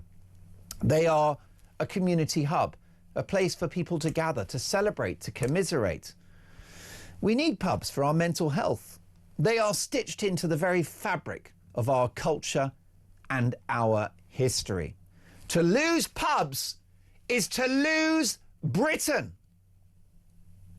They are our identity. That's what pubs are. It's the Great British pub. It's the full English breakfast and a game of cricket and the rugby and the football and a couple of pints, and the Great British pub is what Britain is. And yet Labour is happy to see them fold in their thousands. Efforts to stop the illegal boat crossings, such as the Rwanda plan, were scrapped. And the daily assault on our borders is a national crime and a national emergency, tolerated by this Labour government and cheered on by many of its backbenchers who believe in open borders. This government's damage to the country is universal and all-encompassing. I've never seen anything like it in my lifetime.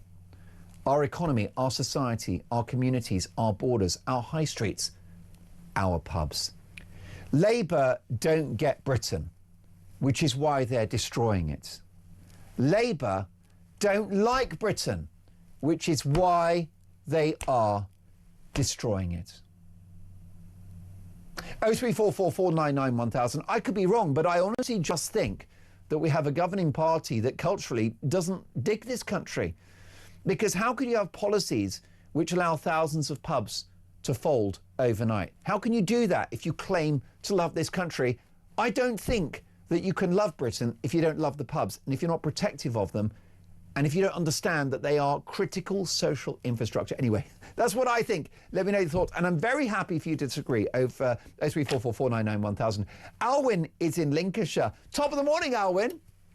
Good morning, Mark, and totally agree what you're saying. But I'm 65 now, Mark, and a bit like you said, I've never, ever seen a government, Labour, or any party. As bad, no, any party as bad as this lot have. No. It's just like somebody's like a chicken had their head chopped off. If you've ever seen it, they're running about with their bloody heads chopped off. It's absolutely ridiculous. How anybody can make any business or make any money is beyond me. Well, Alwyn, I like your chicken metaphor. Can I upgrade you? Can I suggest that it's like the hen in? No, that's wrong. The fox in the hen house. Well, it could easily be, Mark. I've got chickens. I only have 4, but I have chickens. Anyhow, I'm going to talk about these. Do you get any? Are they laying eggs? Do you get eggs from the chickens? What do you get? These named storms. Yes, it needs to stop. So this is quite interesting. We had a debate about this. So what's happened is that it's a new thing to name these storms, and many people think that it's treating us like children. What do you reckon? It is. I do. We're treating us like children. But let's have the but bit. Nobody wants to take any notice of anybody what knows anything nowadays. They don't take any notice of the older generation what's seen it all before, and then when the clock's gone round, it goes around again. Everything goes round in a circle. Now, weather patterns, Mark, are changing. I've worked in the farming industry 50 years, and it definitely is changing. So you need to adapt and change with it. We, around here, they want to put pylons up. Maybe you know, Mark, who owns these pylons, National Grid. I don't know who's the back of it, if it's government or American money, want to put all these... Why would you want to put pylons up with having more storms, what creates power cables to fall down, and in the summertime they create fires, and we're all round in Lincolnshire saying, why don't you put them underground? We don't mind paying a bit more money to put them underground, but they don't listen. Why? Who owns the National Grid, Mark? Can you tell us? Well, I'm working on that right now. I've got my crack team of experts who are going to announce that. The point is the National Grid is critical infrastructure and it should not be something that's in the hands of foreign investors. Well, let me tell you that National Grid PLC is publicly owned via shareholders. The core owner of the UK National Grid infrastructure in England and Wales is National Grid PLC, a publicly traded company listed on the London Stock Exchange. So it means that no single person or government owns it. It's owned by institutional and retail investors. So it could be foreign countries. Most definitely. I mean, it's not in. Put it this way: it's not in public hands, is it? No, it isn't. And to me, it's absolutely a no-brainer why you wouldn't put the cables underground with climate change and everything changing. It's a brilliant point. I just can't believe it. I mean, it's common sense. The farmers aren't against them putting it under their fields or in the grounds because they're out of our way. They'll be nowhere near the depth. No, and it's less. It's actually much more stable under there and can be there for decades, Alwyn. Exactly. And these storms won't be bothering it. It's not rocket science. And just to jump on something else, what's been said about water management, you're never, ever, people listening, are ever going to get safe water. And as long as you've got the Environment Agency, I've dealt with them for years. They're a biggest quango. They haven't got no common sense. We pump billions and billions of water out to sea when we should be holding it up in our water courses. But the Environment Agency don't let us clean our water courses out to hold water up, to make them obviously deeper and take the silt out. They won't have it because it's all badgers and voles. Absolute madness. We've got the facilities to hold water in the UK. We used to do it 70, 80 years ago. There you go. Well, Alwyn, listen, you've talked so much sense, and I'm glad you made those points. Let's not forget that there was a bit of HS2 that cost, I think, about £100 million to protect salmon. and there was only a handful of salmon that would be preserved. You couldn't make it up. Steve is in Scunthorpe. Steve, honestly, my mind is open, OK? I don't have an agenda, but I cannot think of one thing that's got better since Keir Starmer became Prime Minister. Can you help me? Yeah, I can't think of anything, but it's not why I phoned. Go on, what's on your mind, Steve-O? Well, with the minimum wage, if the government put, and I think full term, if you work a year on full hours, it's just under £26,000 a year you earn. If the government just put the minimum wage up by £100 a year, the government will automatically get £20 of that in extra tax because they're over the tax threshold. And that doesn't include national insurance contributions that the employer has to pay.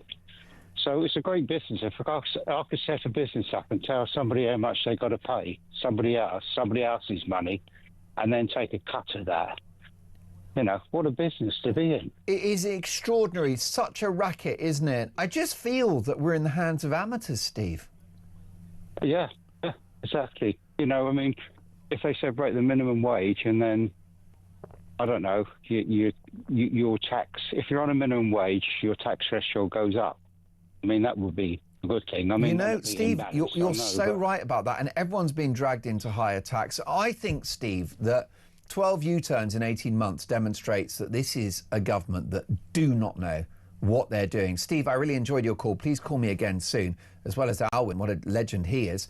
And another one is Dan. It's Big Dan in Liverpool. Dan, thank you for calling Talk Breakfast. What's on your mind, sir?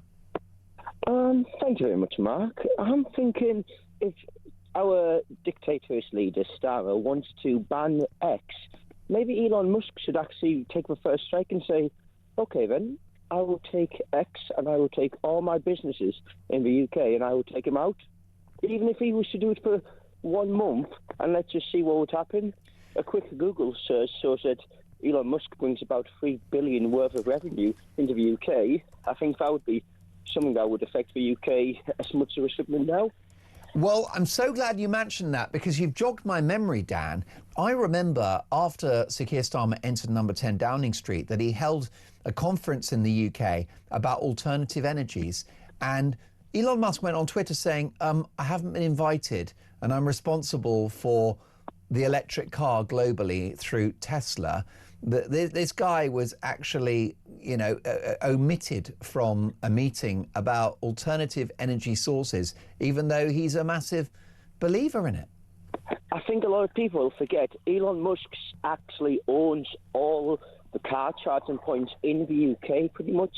And if he was to take all of his businesses out of the UK and just turn them off, there'd be nothing Starmer or anyone could do. And Dan, why has the Prime Minister and this government gone for X, given the fact that the concern is that you take a female celebrity and you can tell the AI software on X, please, take Theresa May and put her in a bikini, okay, or any other such female figure. Now, I don't think that's ideal. I think it's disrespectful. I think it's awful for the women involved, and I condemn it. But lots of other AI software does that, including Gemini from Google. So why do you think they're singling out X? Well, unfortunately, dictators don't like it when people can question their authority. If they was really concerned, the amount of newspapers that have had pictures of female celebrities or other outlets, why hasn't anyone ever gone for them before? It seems very strange that for someone who's talking about women's safety never deals with the real danger to women. And what is that, Dan? Well, I would say it would be importing foreigners who are more dangerous to women. And I'm saying that as someone who's a mixed race person, so if someone wants to accuse me of racism, they can look at my family history and say, oh, yes, he's one of the diverse people, and I'll happily call them out on it. Yeah, I mean, the facts don't care about your feelings, do they, Dan? If you look at the statistics, for example, men from Afghanistan are disproportionately overrepresented in these crimes in the UK. Unfortunately, they are. And that's nothing against people from Afghanistan. I'm half Iranian, so I'll say this. It's about the culture and it's about people you bring into it. Everyone should be vetted. We want good diversity. I've always said England should be How you should have diversity thing? It's almost like a chicken tikka masala. You can have as many spices as you want, but if you don't have the chicken that makes England what it is, it's no longer chicken tikka masala. That's a brilliant metaphor. Dan, before I let you go, I've got the clock against me. I'm very excited about our next guest in the studio, but can I just quickly ask you, you're half Iranian. Do you think that this theocratic regime under the Ayatollah is going to fall? I can only hope it does. May I ask you one more question? Anything, please, Dan. Mark?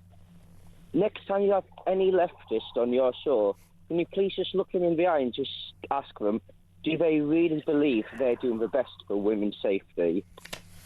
Dan, I think it's about the most important question that I could put to a leftist, and I'm so happy to do that. I had a huge row with a couple of lefties before Christmas, Dan. I don't know if you heard the sequence.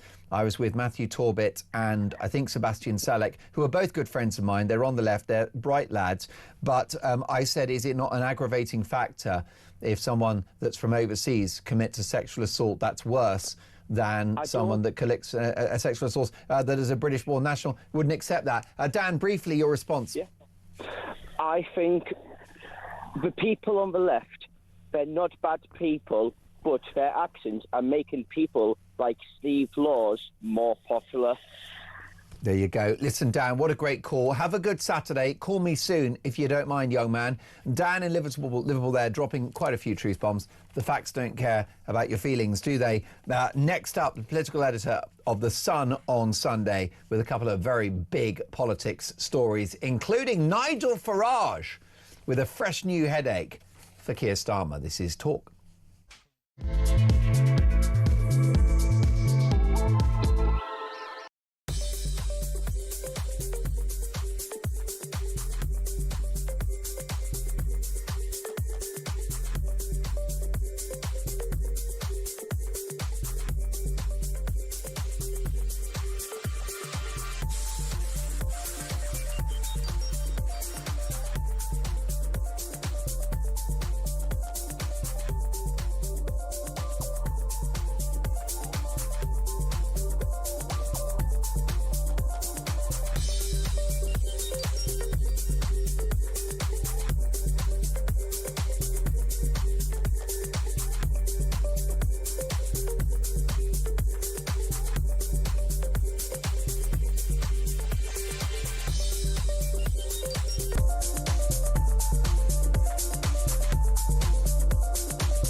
Breaking news this morning revealed that under the Terrorist Act, 242 people were arrested in the year to June of this year. That's something you can indulge in as to all the people who aren't going to prison because, well, there's no prison spaces. So this is a Talk exclusive we've been looking at.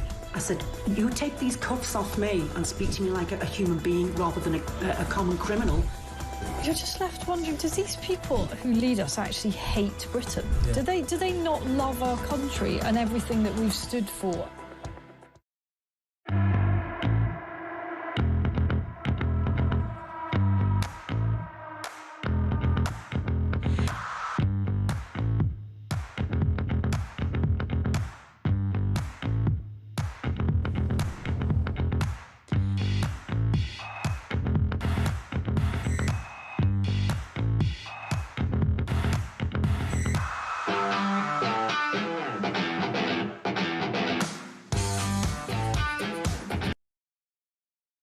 Across the UK, on DAB+, on YouTube, on your mobile, and on your side.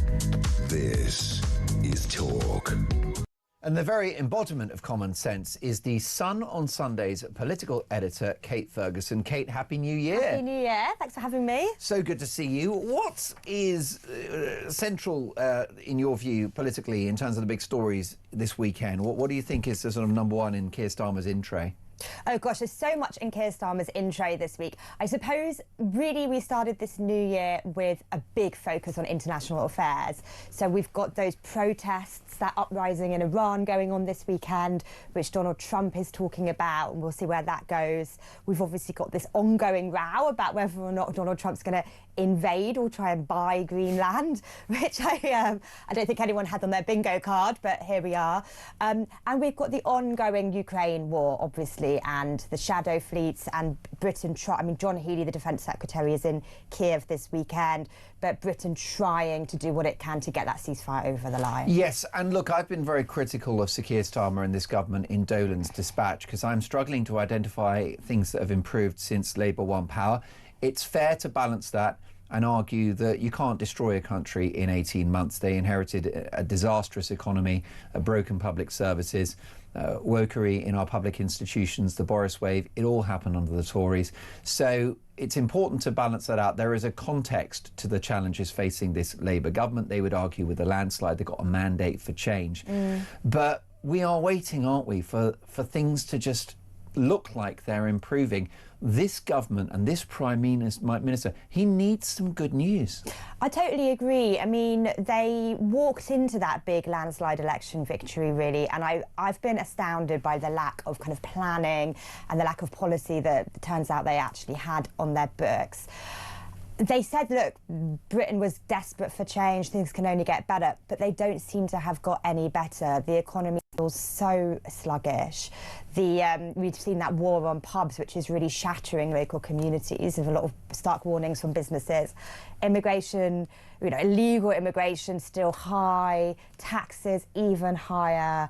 We desperately need to have a sense of what this government thinks it is in its gift to improve and change. I think all of us are weary about the pessimism and negativity blighting our country at the moment. Well, definitely, and I can take you through, and you, as a keen student of political history, will see where I'm coming from. You look at 79, winter of discontent, winter of 78, winter of discontent. Everyone was on strike, including the grave diggers, rubbish piled up in the streets. And in the course of, the first two parliaments under the Tories, under Margaret Thatcher, you saw the taming of inflation, the gradual reduction of unemployment, and then the proliferation of a very aspirational economy in which people bought their council houses and started small businesses. And it wasn't all perfect under Margaret Thatcher, not remotely, but there was a clear direction of travel, which is why the British people decided 3 times to re-elect Mrs T, because people felt like, yes, she's not perfect, and in between elections she was unpopular, but by the time they got to the ballot box, they're like, yeah, I can see that things are improving. Same under Blair. Rather sort of depressed, underinvested public services, got a cash injection under Blair.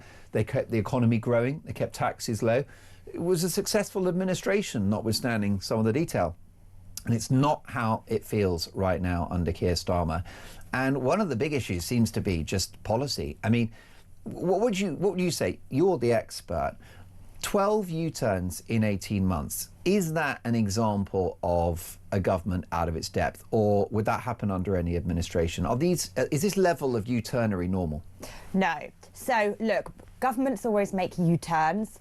They, when they make mistakes, they should look again. And actually, if anything, this Labour government's probably its biggest mistake was not U-turning far quicker on the pensioners' winter fuel announcement, which was, possibly one of the most toxic, worst political announcements a government's made since I started covering politics about 10 years ago.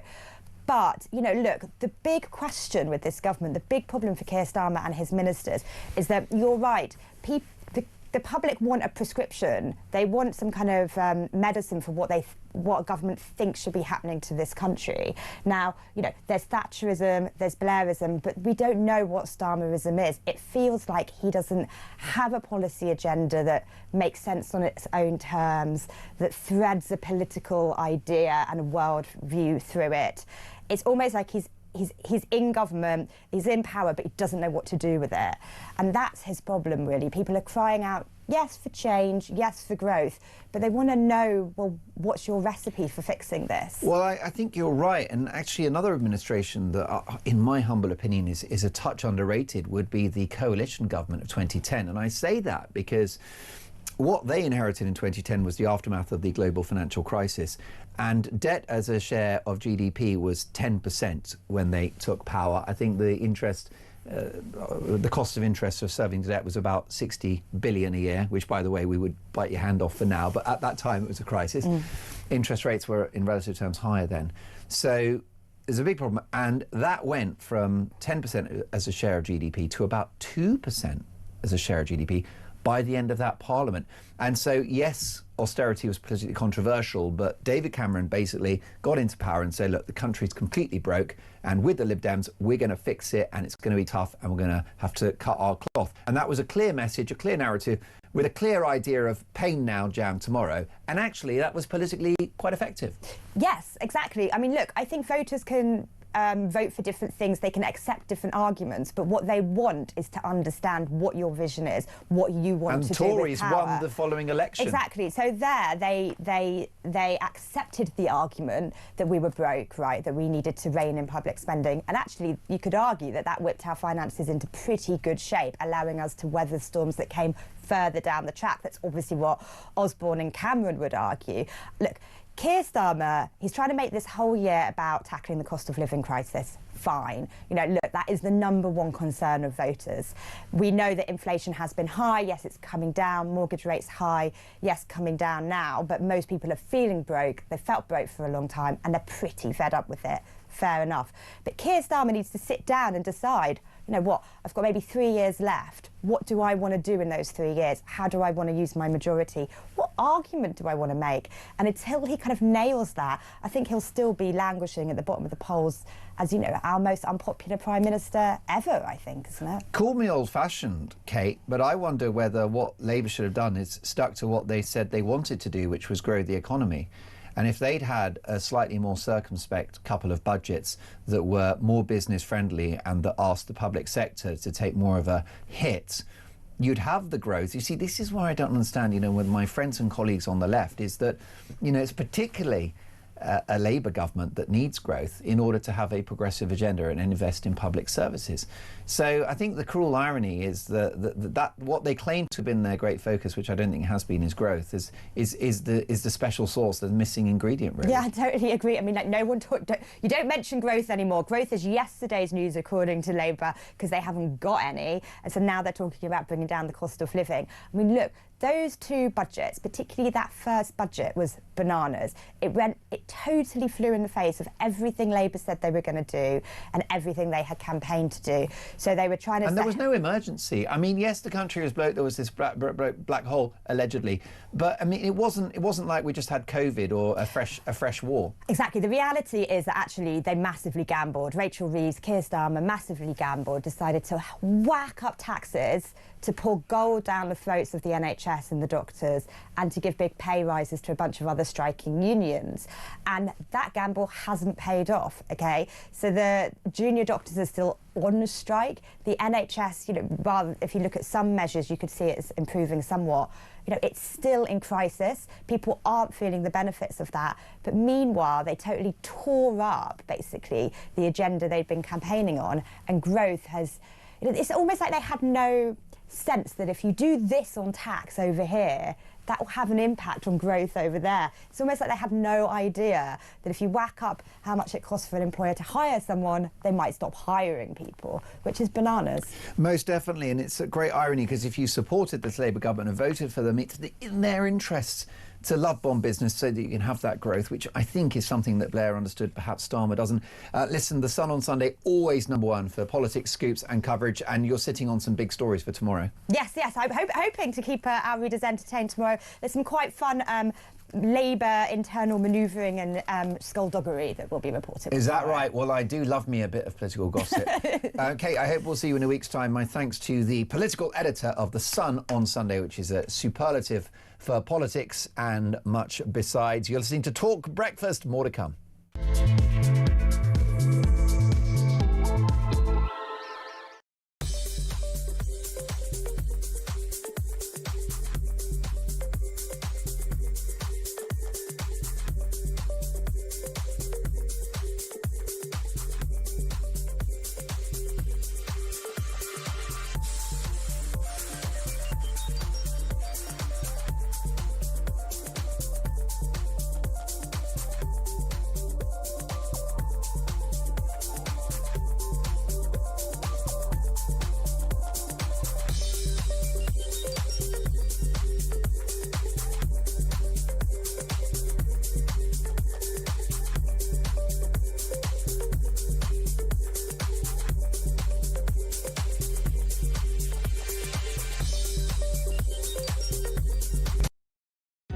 across the UK.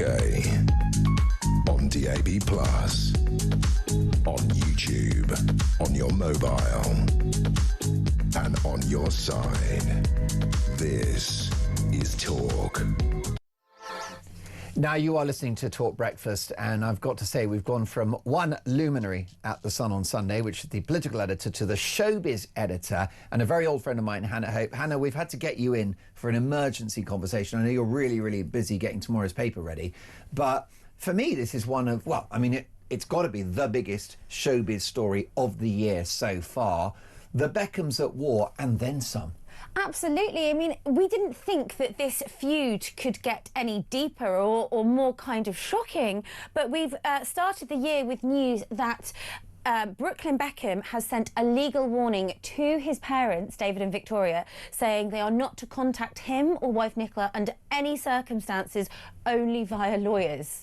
It's a cease and desist, what it's called in America. So it's very, very formal, and it's very corporate, and it feels like it's very final for him. He really doesn't want to try and mend this feud and this relationship. It's really extraordinary. So David and Victoria Beckham have, is it 5 kids? 4 kids. 4 kids, 3 boys and a daughter. Brooklyn is the eldest of the clan. And, well, where did it all go wrong? Was it the wedding to this American billionaire-esque daughter of Nelson Peltz? Yes, it started, I think, with the wedding, and I think there was a little bit of a power struggle. I mean, it's also quite reminiscent of Harry and Meghan and his power struggle with, you know, his own family, and so it all began at their wedding. But yes, it started with a power struggle between Nicola, I think, and Victoria Beckham, and the Beckhams tried to really kind of make amends, but eventually Brooklyn then relocated to America with Nicola, and I think kind of her family got their claws in, as it were. And then when it was David Beckham's 50th last year, the very public snub came when Nicola and Brooklyn refused to go. And the Beckhams do everything very publicly. Brand Beckham, of course, is huge, and it all plays out on social media. Definitely. Brooklyn was absent from his father's 50th birthday celebrations, and David, being a wealthy man, had, I think, about 4 or 5 different things to celebrate his birthday, including a trip to France and London as well, and, you know, so there were multiple parties. Brooklyn was absent from all of them, including on one occasion when father and son were both in the same city. Yep. So that's a big snub. And then the other thing that happened is that David Beckham achieved his dream of becoming a Knight of the Realm. Was knighted Sir David, Victoria becomes Lady Beckham, and not a squeak out of the eldest son. No congratulations, no well done, Mum and Dad. No, and it's going to become super awkward this year with the World Cup happening across North America, with David being a big part of that, and obviously Brooklyn living in LA, because they're going to now be in the same country stateside, and there's going to be absolute crickets. I think they're going to ignore each other still. David has got a Hollywood star ceremony, which is kind of like a knighthood, but in Hollywood, where they get one of their, their name on a Hollywood star, and that's coming up before June, and that's going to take place less than 5 miles from where Brooklyn Beckham lives with Nicola in LA, and Brooklyn's going to snub that as well. So it's going to continue to play out awkwardly, which is very sad, really. And Nicola's family are very powerful. So you've got the Beckhams, who are worth probably, $500 million or something and counting. But you've got Nelson Peltz, who is Brooklyn's father-in-law, an American financier, a part owner of Wendy Burger, or yes. Wendy's, which is one of my favourites. And this guy's worth, about £4 billion. Yeah. So they're seriously powerful family. And you've now got lawyers instructed. I mean, it's one thing for Beckham for Beckham Jr., for Brooklyn, to text his dad and go, listen, I've got a lot of pain, a lot of anger, a lot of trauma from my childhood, and I don't want you in my life, right? You can do that, can't you? To instruct lawyers. Yeah, it makes it very final. Very surely unnecessary. I think it comes down to, as well, the management around their public images. I wonder if it's also they don't want the Beckham clan to be briefing the press about any of the goings on. I think it really is keep our name out of your mouths, essentially. And they don't want to be tagged on any Instagram stories. I think if you look now, we're going to see a whitewash of all of those family photos featuring Brooklyn. Well, I think it seems that Victoria will be in trouble if she likes one of Brooklyn's posts now, or something like that. She can't, because she's blocked. as is I think Romeo or one of the boys. Even Harper, the daughter, is blocked. So yeah, they're doing it very publicly on social media. I mean, it seems a real shame, and I'm sure in years to come he will regret doing this. But I mean, the thing about family feuds, I'm sure I am not in a family feud with my family, but I know people who are, and they cut very deep, don't they? There's love and hate. You know, people go from one extreme to the other, and it's a real shame. There's a famous feud between Elton John and his mother, his late mother. Did you know about that? So this is a woman who was quite an interesting relationship they had over the years, because what we'd always been told is that Elton John's father wasn't all that nice or very loving or very caring, but the mum was like, you know, saved him basically, got him playing the piano and supported him in his early years.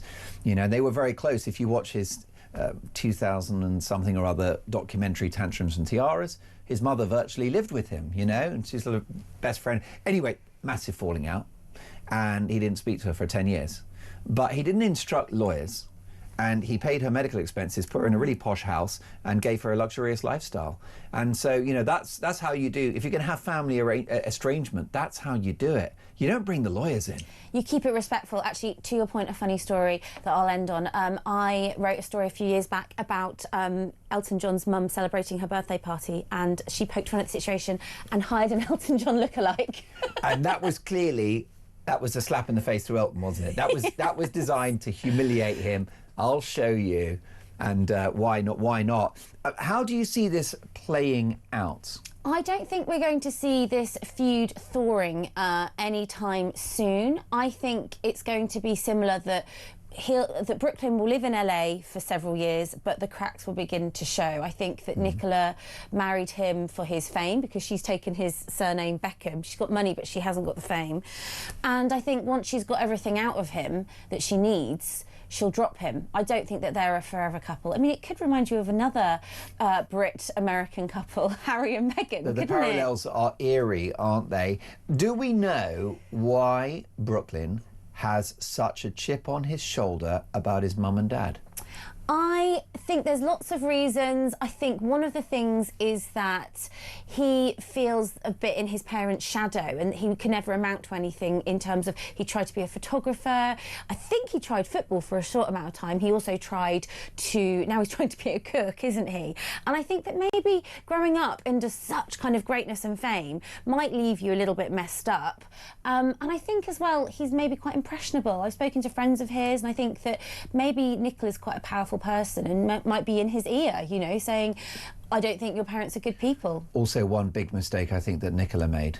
Oh yeah. You're getting married, and on your wedding day there's the wedding dress, and when you're that rich, by the way, is it maybe 2 or 3 outfits across the day? Oh, yeah, of course. Yeah. So, and none of those dresses were made by Victoria Beckham, who just happens to be a world-famous fashion designer. I know. It's not a good move, is it? No, it really If your mother-in-law's a famous fashion designer, you wear one of her frocks at some point, do you not? No, you do, absolutely, and her frocks are lovely. I would wear them with absolute joy. So I think, yeah, there's a power play going on here. Well, listen, The Sun on Sunday, you've been in showbiz journalism for years and years now, haven't you? Yeah, decades. I remember Brooklyn being born. It's unbelievable. And you guys, The Sun on Sunday, the showbiz stuff, you go after it. Oh, yeah.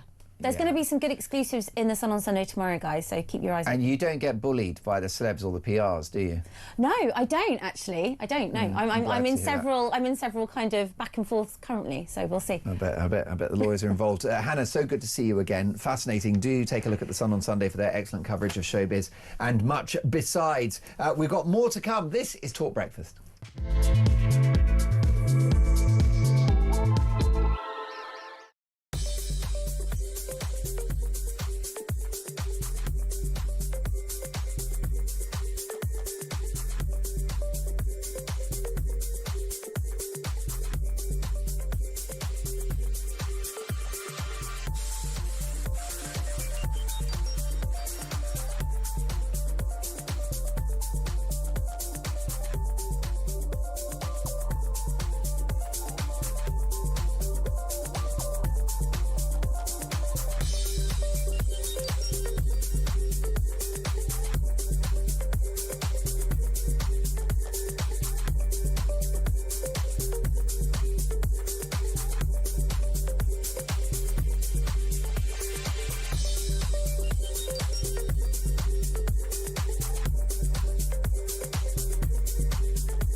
every Monday to Wednesday, midnight until 1. It is Talkback. Such a shortage of housing. You've got landlords, right, have taken that on board, and it's an absolute disgrace. Your stories, your opinions, it is your chance to have your say. So they're literally just being rented out as hotels, basically. Yeah, rent a load of hotels. Well, that has really shone a light for me.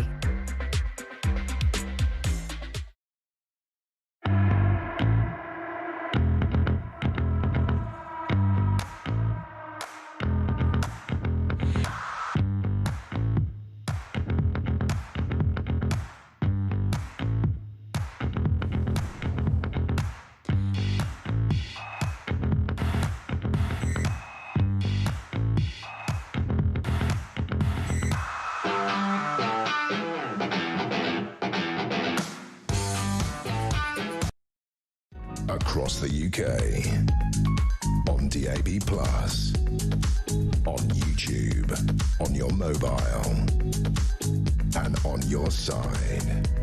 This is Talk. You are listening to Talk Breakfast. Lovely to have your company. Listen, thank you so much for all of the calls, texts, the voice notes as well. It's been a very busy 4 hours.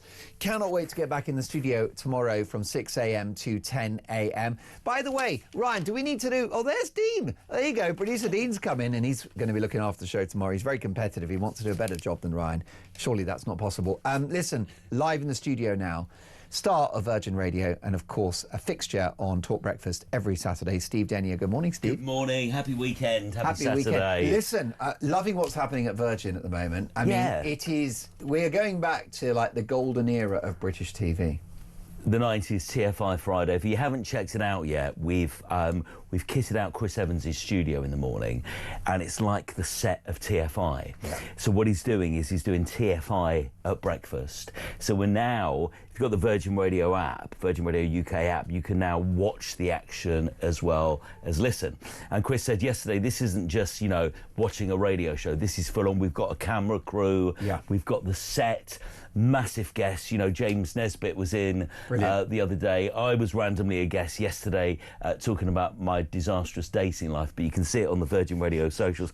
It's great. I mean, like, to be on with Chris Evans doing TFI is incredible, and I think it's what the world needs now. We need that kind of TV. We haven't got that kind of TV, that appointment to watch television. Well, that's it. TFI back in the day was event TV, wasn't it? It was live. It was dangerous, It was risky, and it's back. And it's so much of the media output these days is really bland, pre-recorded, heavily edited. Yeah. So this is going back to the good old days. I saw one bit this week, because today is the anniversary of David Bowie's passing this weekend. And we've been talking about Bowie. There was a great documentary on last weekend. Randomly up pops David Bowie on TFI Friday. I don't know if anyone remembers this. It's 25 minutes. I said to Chris in the week, it's the greatest Bowie interview I've ever seen. I've never seen Bowie as relaxed, and Chris just gave him the space. And I think Chris asked 2 questions in 25 minutes. Yeah. It's just that, you know, and that's the delight of that show. People wanted to go on that show because they knew it was fun and they knew that they could just excel. Definitely, and I think the only time when it was a challenge for Chris Evans is when Channel 4 lost their bottle a little bit, started pre-recording it, and it's because Shaun Ryder swore, which is predictable. Yes, I remember it well. And it was fine, but they pre-recorded after that, and, you know, knowing the genius of Chris Evans, he wants to be live, and now, thanks to Virgin Radio, he is live again. And it has that anything can happen vibe, because it's completely live. We have all kinds of guests. You know, Huey Morgan is about to do his first show in about 10 minutes on Virgin Radio. Yesterday, the original fun-loving criminal was live, talking about everything. You won't find anything close to this anywhere else. So give us a listen. I'm on before Chris doing Baby Breakfast. Chris Evans starts at 6:30 doing his show. And we're live streaming it, and it looks amazing. So you can listen to it on DAB Plus Virgin Radio, and you can watch it on YouTube, is that right? You can watch it on our app. It's the Virgin Radio UK app. Brilliant. You can also get Talk on the app. So if you scroll left, you'll get Talk. If you scroll right, you'll get the other Virgin Radio bit like Tinder stations. Just exactly. left or right. So I've been told. I forgot which is the good one. You can get Virgin on the Talk app as well. Of So course. it's a proper love-in. It's a real family affair, Well, isn't this it? is great to be on every Saturday So what's morning. going on with your love life then? It's a very blank space at the moment. Are but you not but England's report most back. eligible bachelor? Well, that's what I call myself. I'm not sure I mean, anybody else agrees. You got looks, you got money, you're a radio star. Come on. Well, I mean, you know, thank you. Can you be my publicist? Where do I sign? Listen, what about this? We are very excited. Retro Rewind this year. We take a year, a nostalgic look back at an iconic year. What year have we got? Different year every Saturday. I thought, and we'll revisit this moment in a moment. It's 37 years since Del Boy fell through the bar on Only Fools and Horses.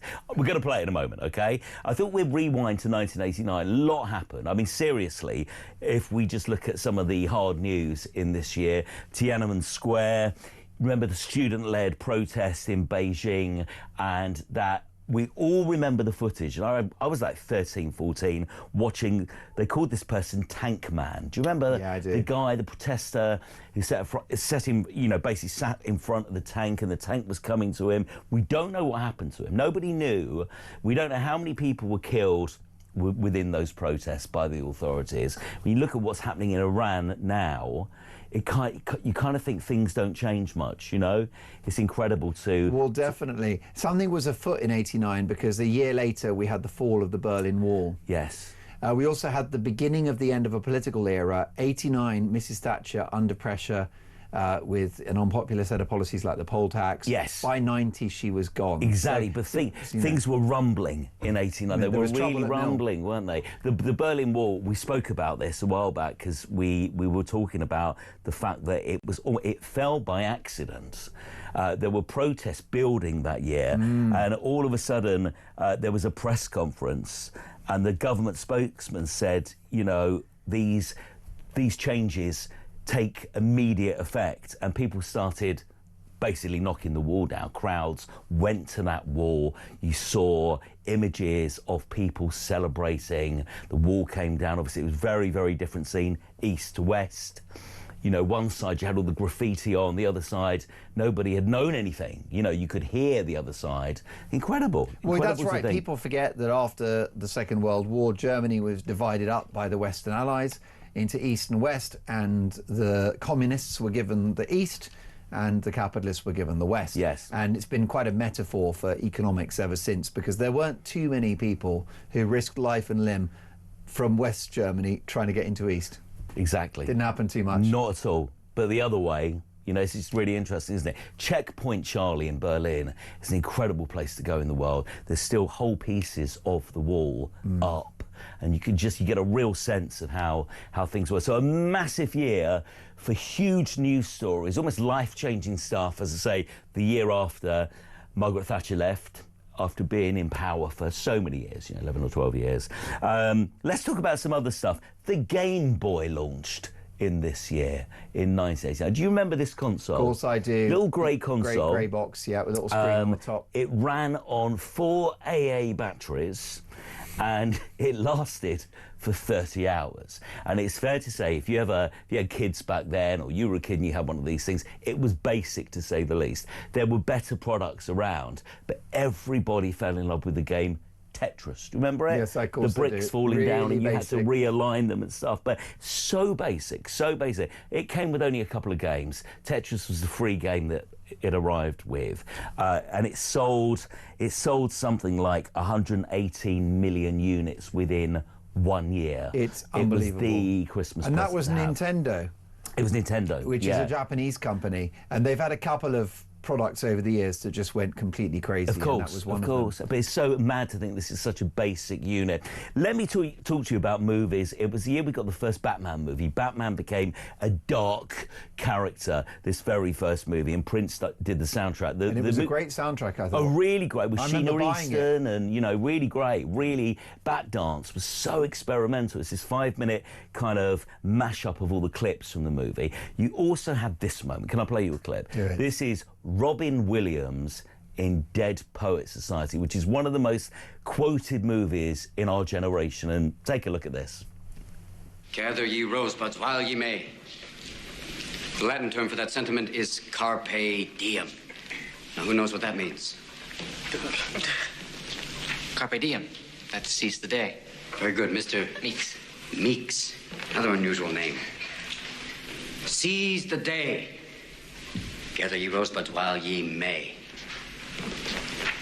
Why does the writer use these lines? Because he's in a hurry. No. Ding! Thanks for playing anyway. Because we are food for worms, lads.